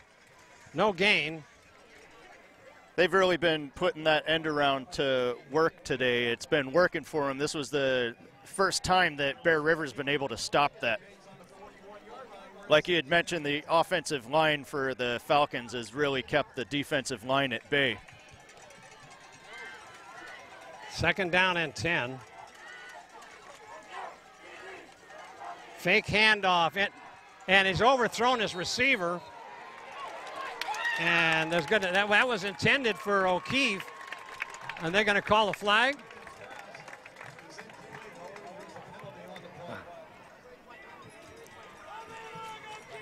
That last pass just a little too high. It would have been great. Pass interference called on the Bruins again. Well, that's about their 4th pass interference. Fresh set of downs for them now. Yep. Now they're into Bear River territory. So the Falcons are capitalizing on the Bruins' mistakes here.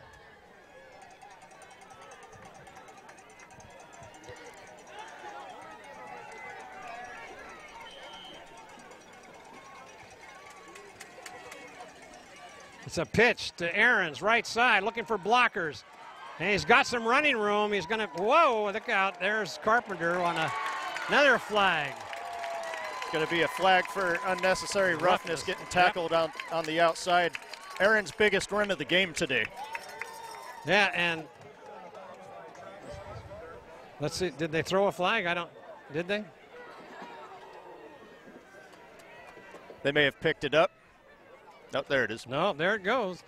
So Carpenter's a very aggressive ball player, and he gets caught up in the intensity of the game, and he sometimes he gets himself in trouble with those penalties. So now, starting this drive on their 9-yard line, they are all the way down to the Bruin 20.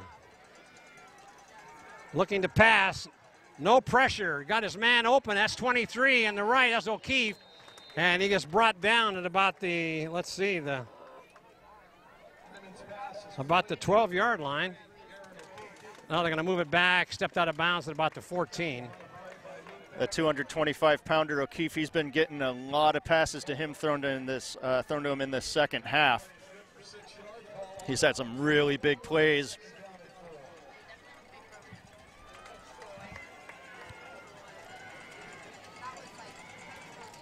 Looking to Pat. Now it's a handoff to Aarons, and they got him. Bays has got him. He didn't get fooled on that play. Austin Bays throws him for a big loss. That takes it all the way back down for 8 yards now. 3rd down and 8. One of the rare times the offensive line for the Falcons hasn't picked up on that blitz and got the Bruins into the backfield. Big loss on that. 3rd down coming up. Well, this is where the Falcons have shined so far today on these 3rd down and long conversions. Well, let's see what happened. They got 2 receivers out to the right. Fake to Aaron, looking, he throws it. And it's going to be, just overthrown out of the hands. That was Reeves again. Just a little bit too high. And that'll set up a 4th down. And it looks like the field goal team is coming in as Alex Weir will attempt a field goal. Let's see, the ball will be spotted on the 25-yard line. That'll be a 35-yard kick. This will give the Falcons the lead. Put down, snap, and looks like is it good? No good. Off to the left. Looked like it was tracking, but with 1:32 left to go in this 3rd quarter, I think that's 1:32 or 13 seconds. All right, 13 seconds left to go in this 3rd quarter. The Bear River will take over on downs. They'll have the ball on the 20-yard line, and it'll be 1st and 10. So once again, defense rises to the occasion on both squads. Boy. It's Bear River's worst possession so far in terms of field position. There's that sweep to Trey Moronic, and it gets closed down and no place to go, and he maybe gets back to the line of scrimmage, and that'll be the end of the 3rd quarter. No score between the 2 teams here in this 3rd quarter, as a lot of time has run off because of the running plays. So with time out on the field, moving into the 4th quarter, you're watching exclusive coverage of Division 5 Championship football on the NorCal Game of the Week, touchdownproductions.com. Thanksgiving is finally over, but now the fridge is empty. Time to stock up this week at SPD with boneless New York steak, fresh bone-in thighs, or maybe you feel like sirloin tip roast or pork tenderloin. Or maybe it's something from the deli. SPD is where you get the freshest produce for all your meals. You're sure to find savings every time you shop in every department. It's SPD Markets in Nevada City and Grass Valley. Well, the Bruins now will start this 4th quarter, 2nd down and 10. He's got open. That is, wow, that is Zimmer. I got lost in the shuffle here. That was a big play for 15 yards. Great passing play. They kept on running the ball over and over and over, and Zimmer was back there by himself.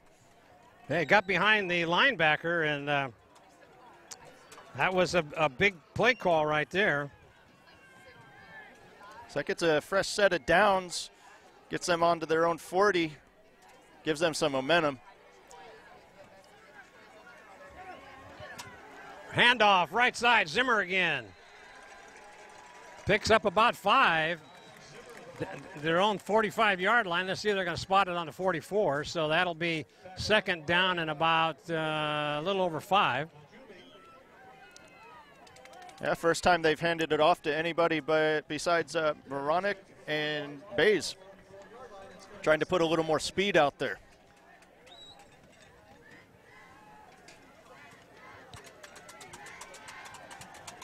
Single back in the backfield, in motion to Zimmer. Inside handoff to Moronic. Turns the corner, on his feet. Stiff arms the man, still on his feet. brought down on a jersey tackle in there, kept him from going to the end zone. That was number 18, Jake Green. Played a whale of a ball game today, offensively and defense. He saved a touchdown right there as the Bruins on the move. 10:50 left to go here.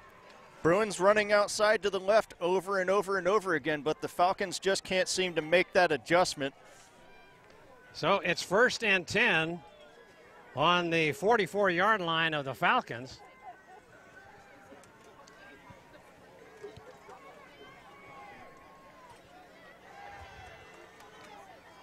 Zimmer again, right side, trying to cut it up. He does, cuts it inside. Only picks up maybe 1 or 2 yards. That's about it. Without any lead blocks in there, Pat, it's he's on his own, and Colfax is just way too fast moving to their left. That's right. Zimmer's built for speed, and he got stalled up in the back and just couldn't get outside and cut his move like he's usually doing. So 2nd down and 8.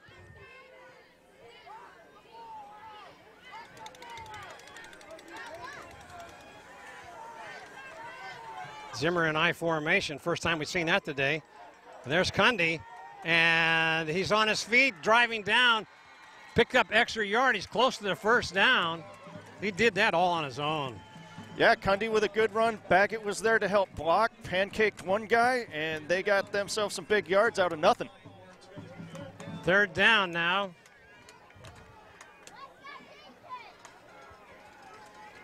Scott in, Bays in. Zimmer in the backfield with Bays. There's Bays. He drives forward for looks like the 1st down, and it is. Picks up a couple. That keeps the drive alive as the clock continues to run. Yeah, Bays is just running straight into a wall and moving everybody. He really doesn't have the blocking running up the middle, but he's got so much power, he's able to get a couple yards out of it. There was a good block thrown in there by Johnny Carrillo.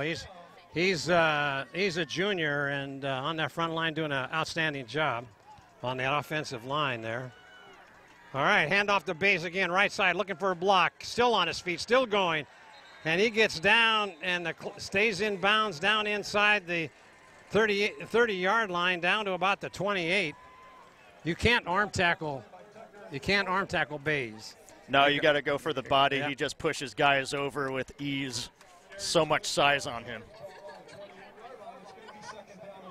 As a freshman, Bays bench pressed, I think, like 235 and beat out all of the varsity players as a freshman. There's Zimmer, cuts it outside, and no place to go. And he's still getting yardage. He picked up maybe 3 yards on that carry. Yeah, he was able to pivot a little bit, and then he got a nice push by one of his offensive linemen to get a lot more than they thought they were going to get out of that. But So- it does bring up 3rd down. 3rd down and about 3.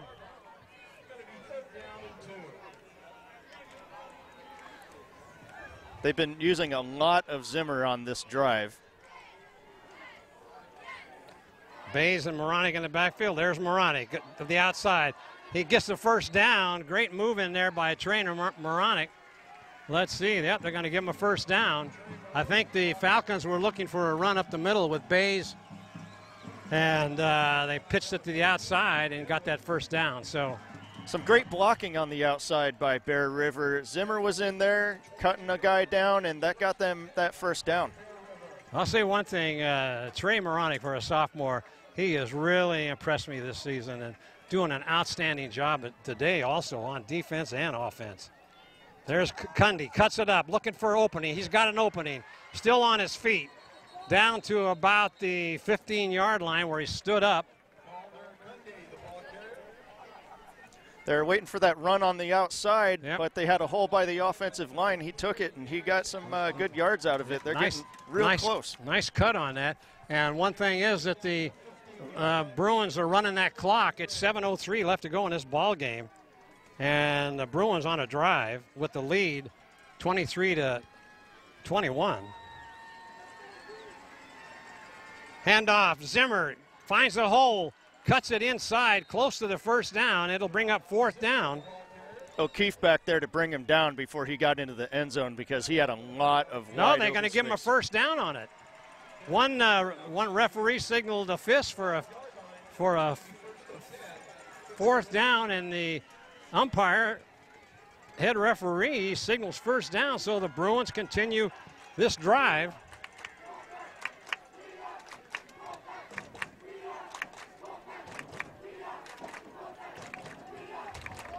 Bear River grinding it out here. Bays again, left side, going to try to cut it up, looking for a spot. Running to the outside, still on his feet, into the end zone. It looks like he's going to be close. He's going to be out of bounds at about the 1 or the half-yard line. Right at the half-yard line. Huge blocks by his front line, and he was able to get around there and just keep on pushing through. Just look at the way that the line came out there on that sweep and gave him those big blocks. So They've now been doing it all day long. And now the Bruins looking at short yardage for a touchdown. And, he fumbled the ball. Let's see if he got it back. Oh man, that was close for if you're a Bear River fan. Big pile on that field. We'll have to see who recovered. He tried to jump it. And let's see, coming up with the ball. Falcons pointing their way. Well, let's see what happened here. Austin Bays on that recovery as the fans over here moan and groan with that one. Could have been a huge turn of events right there. You're not kidding. Clock continues to run. And boy, that trying to do a quarterback sneak, lost a yard, and so now it's second down. Yeah, defensive line got up that they weren't letting the sneak go through this time. Austin Bays was the man of the hour right there. Now they hand it to Austin. Goes into the end zone, standing up, brought down in there by number 2, Bliss, but a little too late as the Bruins go up with that touchdown on a great drive down the field. And touchdown Bruins. Wow. Bays just powered through it, got the touchdown. They have not been able to pull him down in the back. He just keeps dragging people through. He always gets at least a couple yards on each rush. Yeah, here's the attempt by Bond for the extra point, kicked, and it looks like it's good. And there it is, the score here with 5:25 left. Your Bear River Bruins up 20-21. I'd like to remind you that you're watching exclusive coverage of Division 5 championship game on the NorCal Game of the Week at touchdownproductions.com. Nothing tastes better than a sandwich crafted just the way you like it. And at Port of Subs, our master slicer slices your sandwich fresh to order. We offer top quality meats and cheeses. Add your choice of farm fresh veggies and pile them high on our freshly baked bread. We stand by this classic approach. Why? Because it all comes down to one simple truth. Port of Subs just tastes better. Whatever you crave, prepare to fall in love. Slice fresh sandwiches, Port of Subs. We're back now as the Bruins take the lead 30-21. My mistake on that.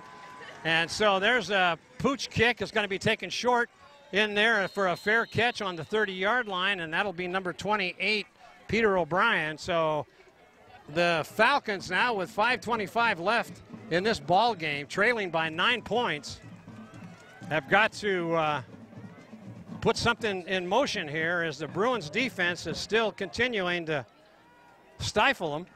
Falcons have the offense to move down the field as we saw in the first half. Exactly. Never a doubt there. Going back to pass, looking. And he's got his man, and he's caught it once again way down the field at the 35-yard line. That is O'Keefe, I believe, wasn't it? Yeah, O'Keefe having an amazing game. That's his second huge catch of the half, and it's really keeping the momentum going. He's got a cramp, it looks like, in his leg, but boy, what a play on that one. He got behind the safeties, and Bear River was a little late getting there, and that was a great catch. One-handed catch, brought it in. He's got a cramp in his leg, and he'll be have to sit out a play. What a great job by Hyman, just having patience in the pocket, waiting for the play to open up, and then he's just able to loft it down the field, get that huge catch that they need. Now they're getting into a good field position to get that quick touchdown. Yeah, for a tight end, he's really put on a aerial reception game here today. Amazing how fast he is. Yeah, no kidding, for 225 pounds, senior. Well, hopefully we'll see him back. Well, the way he's holding it doesn't look like a cramp. It might be a hamstring. So the Falcons are on the move. There's Ahrens, left side. Oh, no, it's a fake. And running out of bounds, Carpenter runs them out of bounds. And maybe a loss of a couple of yards, about 3-yard loss. Bear River was ready for that play. Hyman had nowhere to go. He was looking upfield, and he saw nothing but silver helmets. Well, that great faking that Hyman did was fake me. I had the binoculars on, and I still couldn't catch it. Got me too. Yep. 2nd down and 14. Looking to rolling out the pass. Got a big pass rush, and then coming up and making that stop, Carpenter and Scott on number 28. That is Peter O'Brien. Wow, that's another loss. And timeout's going to be called by Colfax. That's their first timeout of the second half. And with timeout on the field, Bear River up 30-21. You're watching exclusive coverage at Division V Championship football right here on your NorCal Game of the Week at touchdownproductions.com. It's time for the Wrap It Up sale at B&C True Value. Time to wrap up some new power tools, as well as wrenches, pliers, vice grips, and grinders. And don't forget holiday lighting. B&C has the latest in LED and traditional lighting, including timers, decorative cords, and gifts for everyone. It's the Wrap It Up sale right now at B&C True Value. We're back now in dangerous territory for the Bruins because the Falcons have converted several long 3rd downs today. See if they put a pass rush on, see if Coach Chiardi, and he's going to throw it downfield, and he's going to, just overthrew his receiver. He had him on a great play there. That was intended for Jake Green again. He's had a whale of a ball game tonight. That'll bring up 4th down with 4:19 left to go here in this ball game. Good secondary coverage in there by Cundy, but he was a little late getting over there, and that ball would have been thrown a little bit shorter.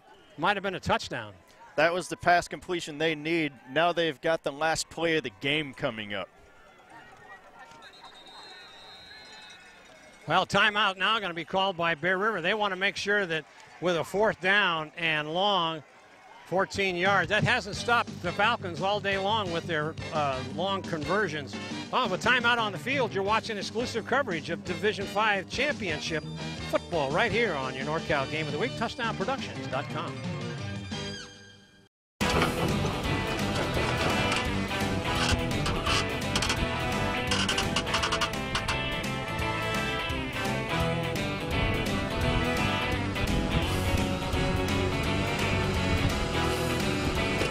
Thank you, Doug.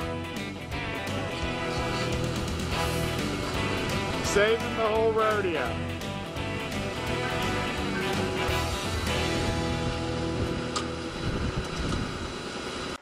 Well, here we go. Pat Austin, Marty Mortensen, Gil Dominguez bringing you this exciting. This could be your ball game right here. The championship. The fans are standing up on their feet on the Colfax side. So is Bear River. 4th and long.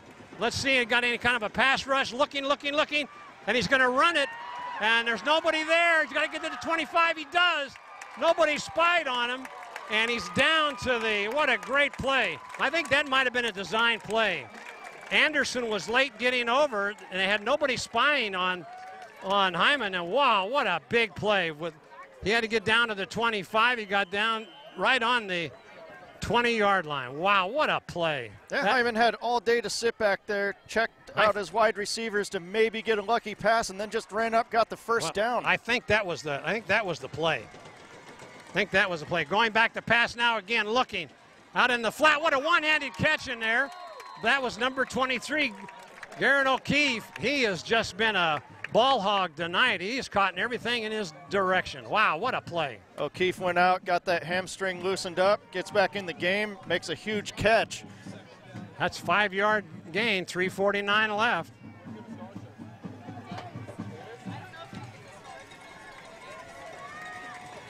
All right, Hyman in shotgun formation again. Gonna roll it out. Base puts the pressure on. Over in the corner, and it's dropped. Oh, my goodness, right in his hands. That was Colton Reeves. He had a touchdown, a 6-point on the board, and he just dropped it. Wow, what a great pass in there by quarterback Ryland Hyman, as he just had that ball right on the money, Pat. It's tough to drop those when they're right in your hands after such a great pass. Wow, what an exciting game. 30-21, 3:43 left. Third down now and 5. And now they got Zimmer out in the right. And oh, what a catch! Wow, that's Jake Green again. My, oh my, what a one-handed catch. Beat the secondary on that. Oh my goodness. Unbelievable. Great pass right on the line. Plenty of time to pass, no pass rush. And the Bruins just couldn't get their hands on it. And Jake Green, the junior wide receiver, 175 pounds, he just reached up there and grabbed that ball. You can't believe it. So here comes the extra point. Yeah, Green has had a great game. He's really been one of their clutch guys along with O'Keefe today. They have been the ones to keep things going. So they're going for the extra point here. Let's see, good snap, put down, kick. And that looks like it is no good.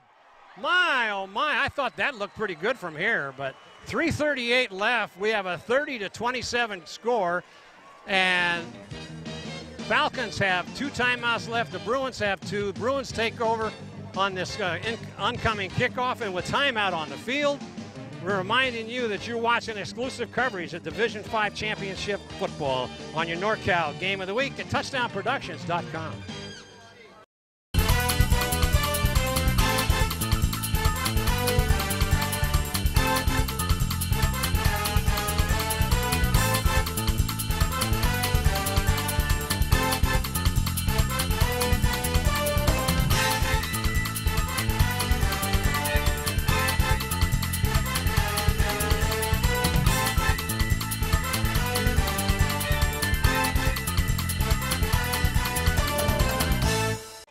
Well, we're ready for the most important kickoff here. It's going to be an onside kick for more than likely for the Falcons. Let's see what they do. They shift, move it around, and it's going to be a short. And the hands team has got it, and that is Nix. Comes up with a ball. Big reception in there. That ball almost didn't go 10 yards, but it was, wow. Nix did a great job holding on to that line drive. That could have gone either way. That can usually bounce out of your hands. He was hit pretty hard there, too. Of course, he's a big kid, and just a great player, Trey Nix. Now you got to wonder what the coach said to this Falcon defense to get them motivated to stop this huge running game by Moronic today. And there's the handoff to Bays. Cuts it upfield, still on his feet. Picks up about 4 yards on the carry, and it'll be another timeout called by Colfax. And so with timeout on the field, 3:29 left to go in this ball game. Plenty of time for both squads. Bear River 30 and the Falcons 27. You're watching exclusive coverage of Division V Championship football right here on your NorCal Game of the Week at touchdownproductions.com. With nearly 30 years of proudly serving our community, Auburn Toyota is expanding to offer more new Toyota inventory than ever before. Chances are we have the exact Toyota model you want ready for you to drive home today. With many years of combined sales experience and hundreds of new Toyota cars, trucks, 4x4s, and SUVs, now is the perfect time to buy at Auburn Toyota. Come see why for generations Foothill Toyota buyers buy from Auburn Toyota, which is why we like to say Auburn Toyota is the place where the customers come back. We're back with Bear River with the ball, second down and about six to go, a little over 6, 3:29. Falcons with 1 timeout left. If they can get, there's a sweep by Cundy. Cundy continues to move the ball, but swarming defense in there by the Falcons. Cundy got the ball, weaved through his blockers, got a good amount of yards, but brings up 3rd down. The Falcons just have to keep playing the run as hard as they can. Bear River has been relying on that all day long. So this last time out of the half here for the Falcons, and we'll check down on the field and look at both squads. As a first down could pretty much cinch the game for the Bruins. But they'll have third down in about 4. Let's see what play they're going to put in the book here. Jeff Baggett, the coach for the offensive coach, calls the plays for the Bruins. Has got to come up with a big play here. The defensive coach for the Falcons out talking to his squad. And we got a lot of nervous fans in this stands here today. Both great crowds from both Bear River and Colfax. These two small school teams up here for a Division V playoff. Couldn't ask for a more exciting game than this. This will be the toughest 3 yards of the game to keep this drive going and shut down Colfax for the season.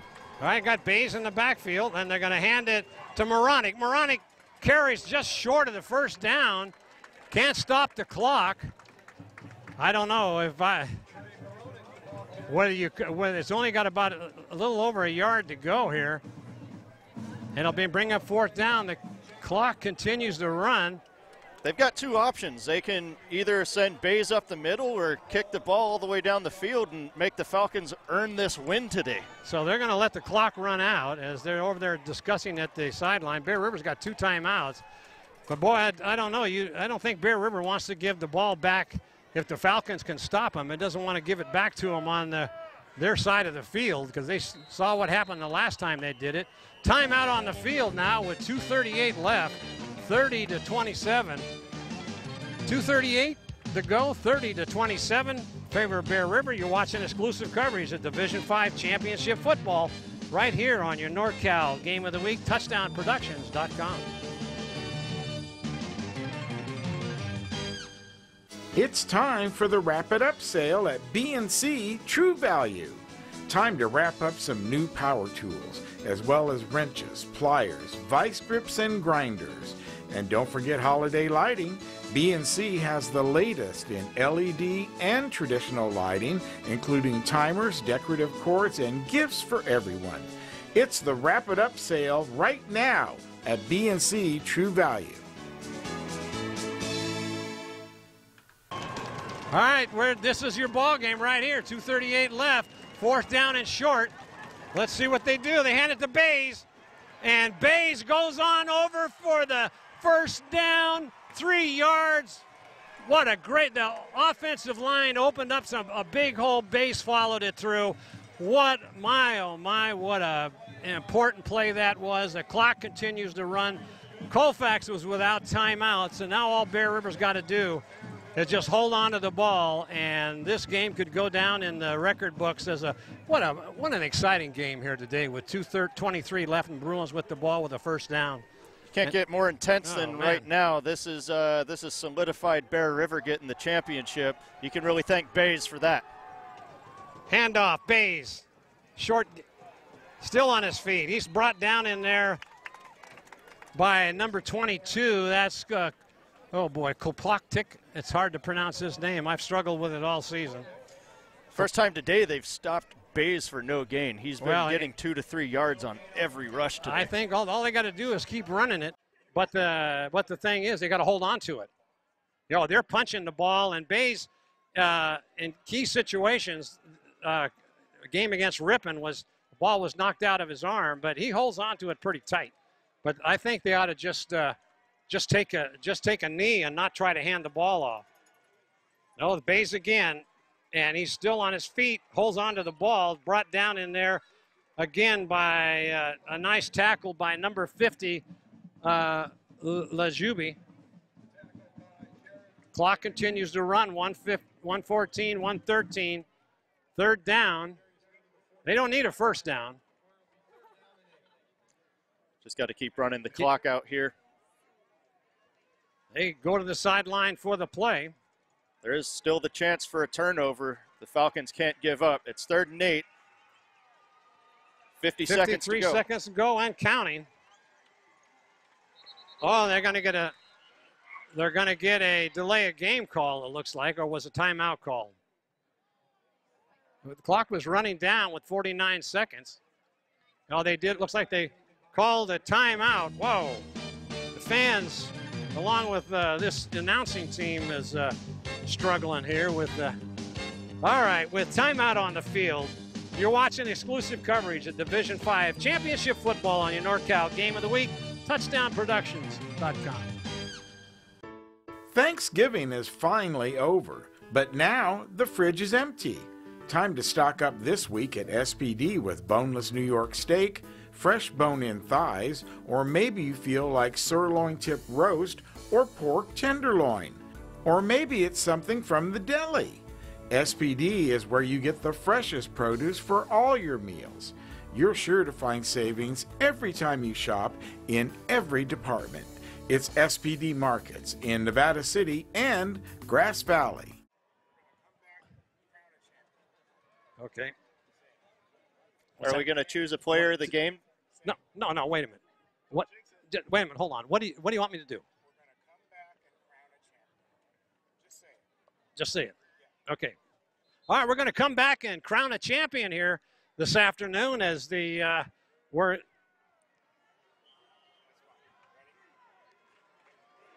All right, the Bruins now with third down long, but that's not their issue to get a first down. They got to keep the clock running with 49 seconds left to go, and there's a handoff to Bays. Bays takes it on his feet, still running. Referee gets in his way, but he's close to the first down. Clock continues to run with 40 seconds, 39 and counting. And so now it's fourth down. Oh, they called him a couple yards before the first knee must have hit. So it looked like he was very close to that marker. They can let the clock run down. They have no timeouts left. Well, I tell you one thing. You don't want to give Ryland Hyman any time on the clock with the ball. That's right. Even seconds, so you still get that one opportunity to put down the field, and you've got O'Keefe and Green that can catch the long ball easily. Well, looks like the clock continues to run down. Bear River is penalized 5 yards for the delay of game. 2 seconds on the ball on the clock. Bruins up 30-27, and this take a knee here on fourth down, and that'll be your ball game. Yeah, they'll probably just chuck it down the field, and that will be the game. No, they didn't have to do that. Just run around and run the clock off, and that'll be the game. Good support by the Falcons fans here today. Bear River fans are over in the across the way yelling and screaming. And he's going to run around. He's continue to run. Now he falls down. The clock sounds. The Bear River Bruins have won this ball game. A championship victory, Division 5. Clock is gone to 0, 30-27, and mayhem has struck out on the center of the field. Wow, what a ball game. Both teams put on quite a show here tonight. Even with all the penalties they had called on them, they are still able to just keep traction and keep on pushing. Everything they trained for over the week paid off because they were able to shut down a very potent Colfax offense. Boy, I tell you, the Colfax fans over here, they lost the game. Their team put up a gallant fight, and they were sitting there clapping for the Bruins as the Bruins win the championship. Tony Martello is denied after 26 years of coaching at Colfax. Is denied his 200th victory, but he'll get that next year with no problem. What an exciting game. So the last time the Bruins won the championship was 2014, and it was against this same Colfax Falcons. And what a game. I can't believe it. I think I'm going to have to go see the cardiologist, I think, on Monday. My heart is really pumping here as both teams put up a great matchup today, and it was you got to hand it to both squads, the Bruins and the Falcons. They played a great game for this Division 5 championship. The fans for Bear River are just as happy as can be, and a lot of celebration for the Bruins And the Colfax Falcons, they come off the field. They can hold their head high as they had an excellent season. The fan knows it. The fans all know it. To give them a big hand, and my congratulations, and touchdown production congratulates the Colfax Falcons for a game well played. They played their hearts out. They didn't make many mistakes. They couldn't have asked for a better game. It unfortunately turned into a loss. But 30-27, you can't get much closer, especially when you're down into the last seconds of the game to still have that chance to win. It's a heartbreaker. All right, there's your final score on the scoreboard, 30-27 in favor of Bear River. We're going down to the sideline for the celebration and the banner. You're watching exclusive coverage of Division V Championship football on your NorCal Game of the Week at TouchdownProductions.com. Hey, hon, remember the guys are coming over later to watch the game.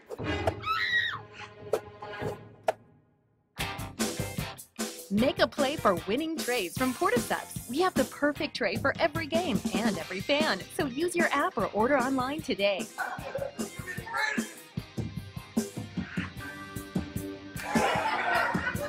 Make Portaseps your destination.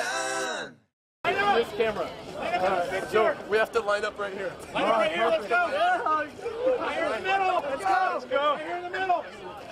Oh, I'm in the way. Terry, where's Terry? Terry, right there. He's coming.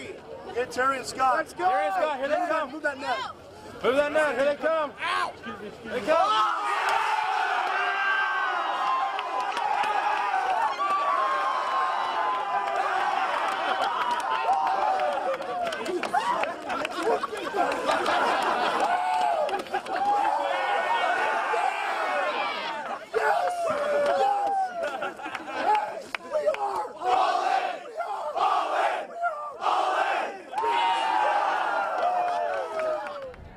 All right, we're here with the co-players of the game today. Without these these fine ball players here, Austin Bays and Trey Moronic, I tell you, what a game. And I'm getting way too old for this. 31 years of following this team. Cardiac City right here for me, boys. But congratulations. The way you guys grinded it out in the last 3 minutes of the game and you got that first down. Tell me what was going through your mind at that time. Oh gosh, the 4th and 1. I mean, the biggest thing I was going through my mind is just don't fumble the ball. Just hold on to it, get through. Even if I don't get the first down, do not fumble the ball. Just don't fumble it. And I mean, I just powered through. I needed to get what I can get, and I just got the first down. That's all I can do. So we got a senior, a sophomore, and boy, I tell you, what a season this has been for this young man here. I'm so proud of this. A sophomore who has come along, joined this team, and has done one hell of a job. Congratulations again. You guys got the banner.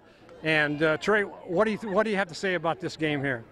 I'm just excited because I know that we all did this for the seniors. We all came here just for the seniors because we knew this could have been their last game.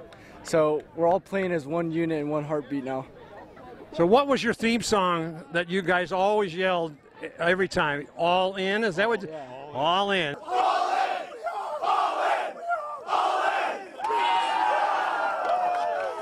Marty, what a great game, and congratulations to you guys. Austin, I want to go back to your freshman year. And is this what you were, you're a senior this year, all the things that you've been through to get to this level? It's overwhelming, really. I mean, freshman year, yeah, I came up and we won that year, but I mean, I came up late, so I wasn't as part of the team as I am this team. I mean, these are the guys I've grown up with all my life since I first moved down here. I mean, these guys I've grown up with. So, I mean, winning that first championship was great. It was awesome. But winning it with these guys is amazing. I mean, Trey's my brother. Luke's my brother. They're all family to me. They're all my second family. So this is amazing. So as a senior now, and Marty was saying during the broadcast, 4-year varsity starter, you don't know a lot as a freshman. It's all kind of coming at you real fast, and you have that early success. How ironic is it that it was Colfax that same game? I mean, when we first learned it was Colfax, I mean, after the Ripon game, we were all sitting in the locker room. We were checking the score on the Sonora Colfax game. We're like, oh, who's it going to play? Because I've had history. Colfax and Sonora. Beat Colfax the first time and then lost to Sonora in the 2015 second championship. Either way, it was going to be just. I knew I was going to go and play a team I played before, and either way, it was just going to be. It was awesome. I mean, memory lane, really. And then, of course, as a senior now, you've gone through 4 years of the program. You've had the shoulder injury, the surgery, the recovery. At what point during that ordeal that you were going through did you think about the season or think about your career? When I first got the first surgery, it wasn't super such a big thing because I knew I was like, oh, I can come back for this. It probably wasn't going to happen again. But then after I had the surgery and dislocated again against Lincoln, I got a little worried and I was like, okay, is it not going to hold up like they said it would? Because you go into surgery and they're telling you, oh, you got a 99% chance it's not going to pop out.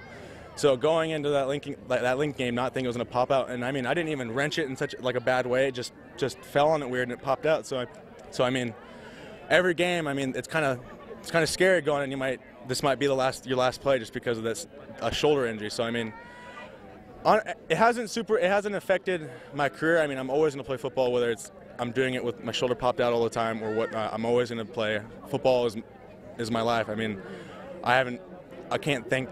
couldn't think of not playing football. It's a part of my life.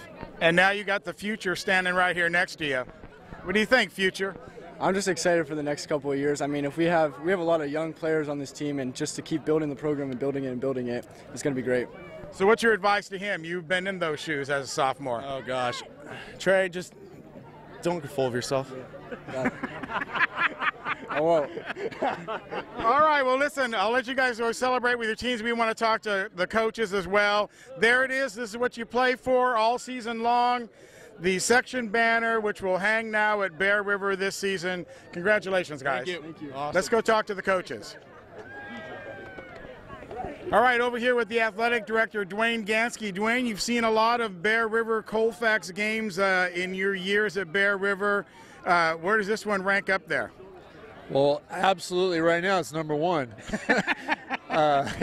Because I can't even remember any of the other ones. I just got to hand it to our coaching staff. I was just telling some of the people, I think this is the best game plan I've ever seen put together against a really quality opponent. Our seniors have never beat Colfax in their football careers, including junior Bruins all the way through freshman, JV, and their varsity careers. So for our coaches to put something together that finally solved the puzzle is just amazing. And how ironic is both section titles, the last two, come against the Colfax Falcons, got to be the number one rival of the Bear River Bruins. Yeah, absolutely. It's been a rivalry for a lot of years, and we have all the respect in the world. I see our kids knocking them down and reaching out to pick them up because they got all the respect for their opponent, but. In the end, our guys just made big plays, kept bouncing back, and we're section champions. All right. I see Coach Logue over here. Let's pan the camera, and we'll come over here to grab Coach Logue, one of my favorite coaches. How you doing, Gil? I am so proud of you, Terry, and what a tribute to your whole career. 2 section titles, both against Colfax. I guess that's pretty sweet. If you're going to do it, you might as well do it against the team you compete against as much as them. Well, they have the utmost respect for you as a coach and in this program for a long time, and you're going against some Tony Martello, the same amount of years as you. Without doubt, one of the best offensive coaches in the section. Colfax has a program very similar to ours, a bunch of scrappy kids that work hard. I have nothing but praise for them. Somehow, some way, we outdid them today. Well, going in after you played them the very first time during the regular season, I thought it was important that you try to keep them off the field. Well, we did. We had a much better running game today. Our sophomore, Trey Moronic, ran great. Austin Bays ran great. And Josh Zimmer was kind of a little sleeper today, had some nice runs. And Luke managed the game really well. And we played a great second half of defense, and I'm still in shock. Well, I don't know if it was shocking or not, but it certainly was a great game. Joining us also right here is Scott Savoy. Scott, another section title, and like we've been saying here all along, comes against Colfax. Where's the irony in that? It doesn't get any sweeter than that, Gil. Come on now. It just doesn't get any better than that. How about that? Cupcake. Is this one sweeter than the last one? I mean, the last one was a battle as well. They're all sweet. All I can say is that, this one, I'm just so proud of these kids. I mean, it's just been, just to think, I'm just 3 weeks ago, 4 weeks ago against Center, we're battling just to get into the playoffs. We were talking about that before the game, how it was doubtful whether you were even going to be there. In overtime, we find a way to win that overtime game. Then we go down and lay it out against Capital Christian. Had a barn burner last week with Ripon, and you just so proud of the kids. I mean, our coaching staff, Coach Baggett, Coach Chiardi, Coach Sweeney, and Coach Turner. Did I miss anybody? Oh, yeah, but Coach Matthias. And we had some other guys, our JV guys, Coach Sullivan and Coach Profumo help out. And the whole staff. And let's talk about Sweeney. I mean, here's a guy dedicated pretty much his life to the Junior Bruins, to the Bruins, literally on his deathbed just a couple months ago, and now he's a champion. Well, we love Dean, and the kids love him too. You know what you get out of Dean Sweeney. He's just a loyal, hard-working guy, and he means a lot to our kids and to our staff. He's a huge piece of us. And you've been coaching with him for a long time, ever since down at the Junior Bruin level. Yeah, back when my kids were playing. Thank God I don't have to do that anymore. Coach twice a day. Or 4 games on Saturday. I'm too old to do 1 a day anymore. I hear what you're saying. We got 2 games tonight. Of course, the Placer Hillmen are coming up next right here in your Touchdown Productions Network. But right now we are talking with the Bear River Bruins as they are the section champions. Marty, go ahead. Bring them on in. I'm here with my favorite doctor, principal of Bear River High School, Amy Bessler. Amy, what an exciting day. It's got to be mixed emotions for you because your son plays on Colfax. He was out most of the season this year with an injury. But I sure wouldn't want to be in your shoes. How do you feel here? I feel amazing. I'm so proud of our team. It's a friendly rivalry. My son's over there on the other side, and all the love and respect to the Falcons. They're a great team, great coaches, great community. But man, I could not be prouder of our team. They have just outperformed at every turn. It's just unbelievable what they've done this season. Just defied the odds the entire time. So now what's going to happen at school next week, Mrs. Bessler? We are celebrating. We will definitely have to have some kind of parade. We've got a big rally already planned for Friday. It's really exciting that they get to move on to play a bowl game and maybe all the way towards a state championship. So, one of our core values at Bear River is grit, and I think that perfectly describes this team. They are just the grittiest team I've ever seen. They're just going to make it happen no matter what it takes, and so we're definitely going to do some celebrating these next few days. Well, they're going to have a week off, and then the next game. But so, Dr. Bessler, thank you very much. It's been my pleasure knowing you and working with you on the school board and everything else. So, congratulations to Bear River again. All right. Well, thanks a lot, Marty. Great interview there with the principal, Amy Bessler. Had still never met her until today. Well, I met her because I was on the school board, and so we became best buds. And, of course, me being a Bear River fan all these years, that it's nice to have her as the principal. She's taken over and done an outstanding job. Real proud of her team. But it's too bad that her son playing for Colfax, they didn't get the win, but she hung in there. Came up a little short. And, Pat, your very first championship game, your observations? I couldn't have asked for a better first championship game. It was very impressive how Bear River overcame a lot of hurdles, especially with penalties. They just kept on trying. They got the momentum back. That rushing game just really got them the edge they needed over Colfax.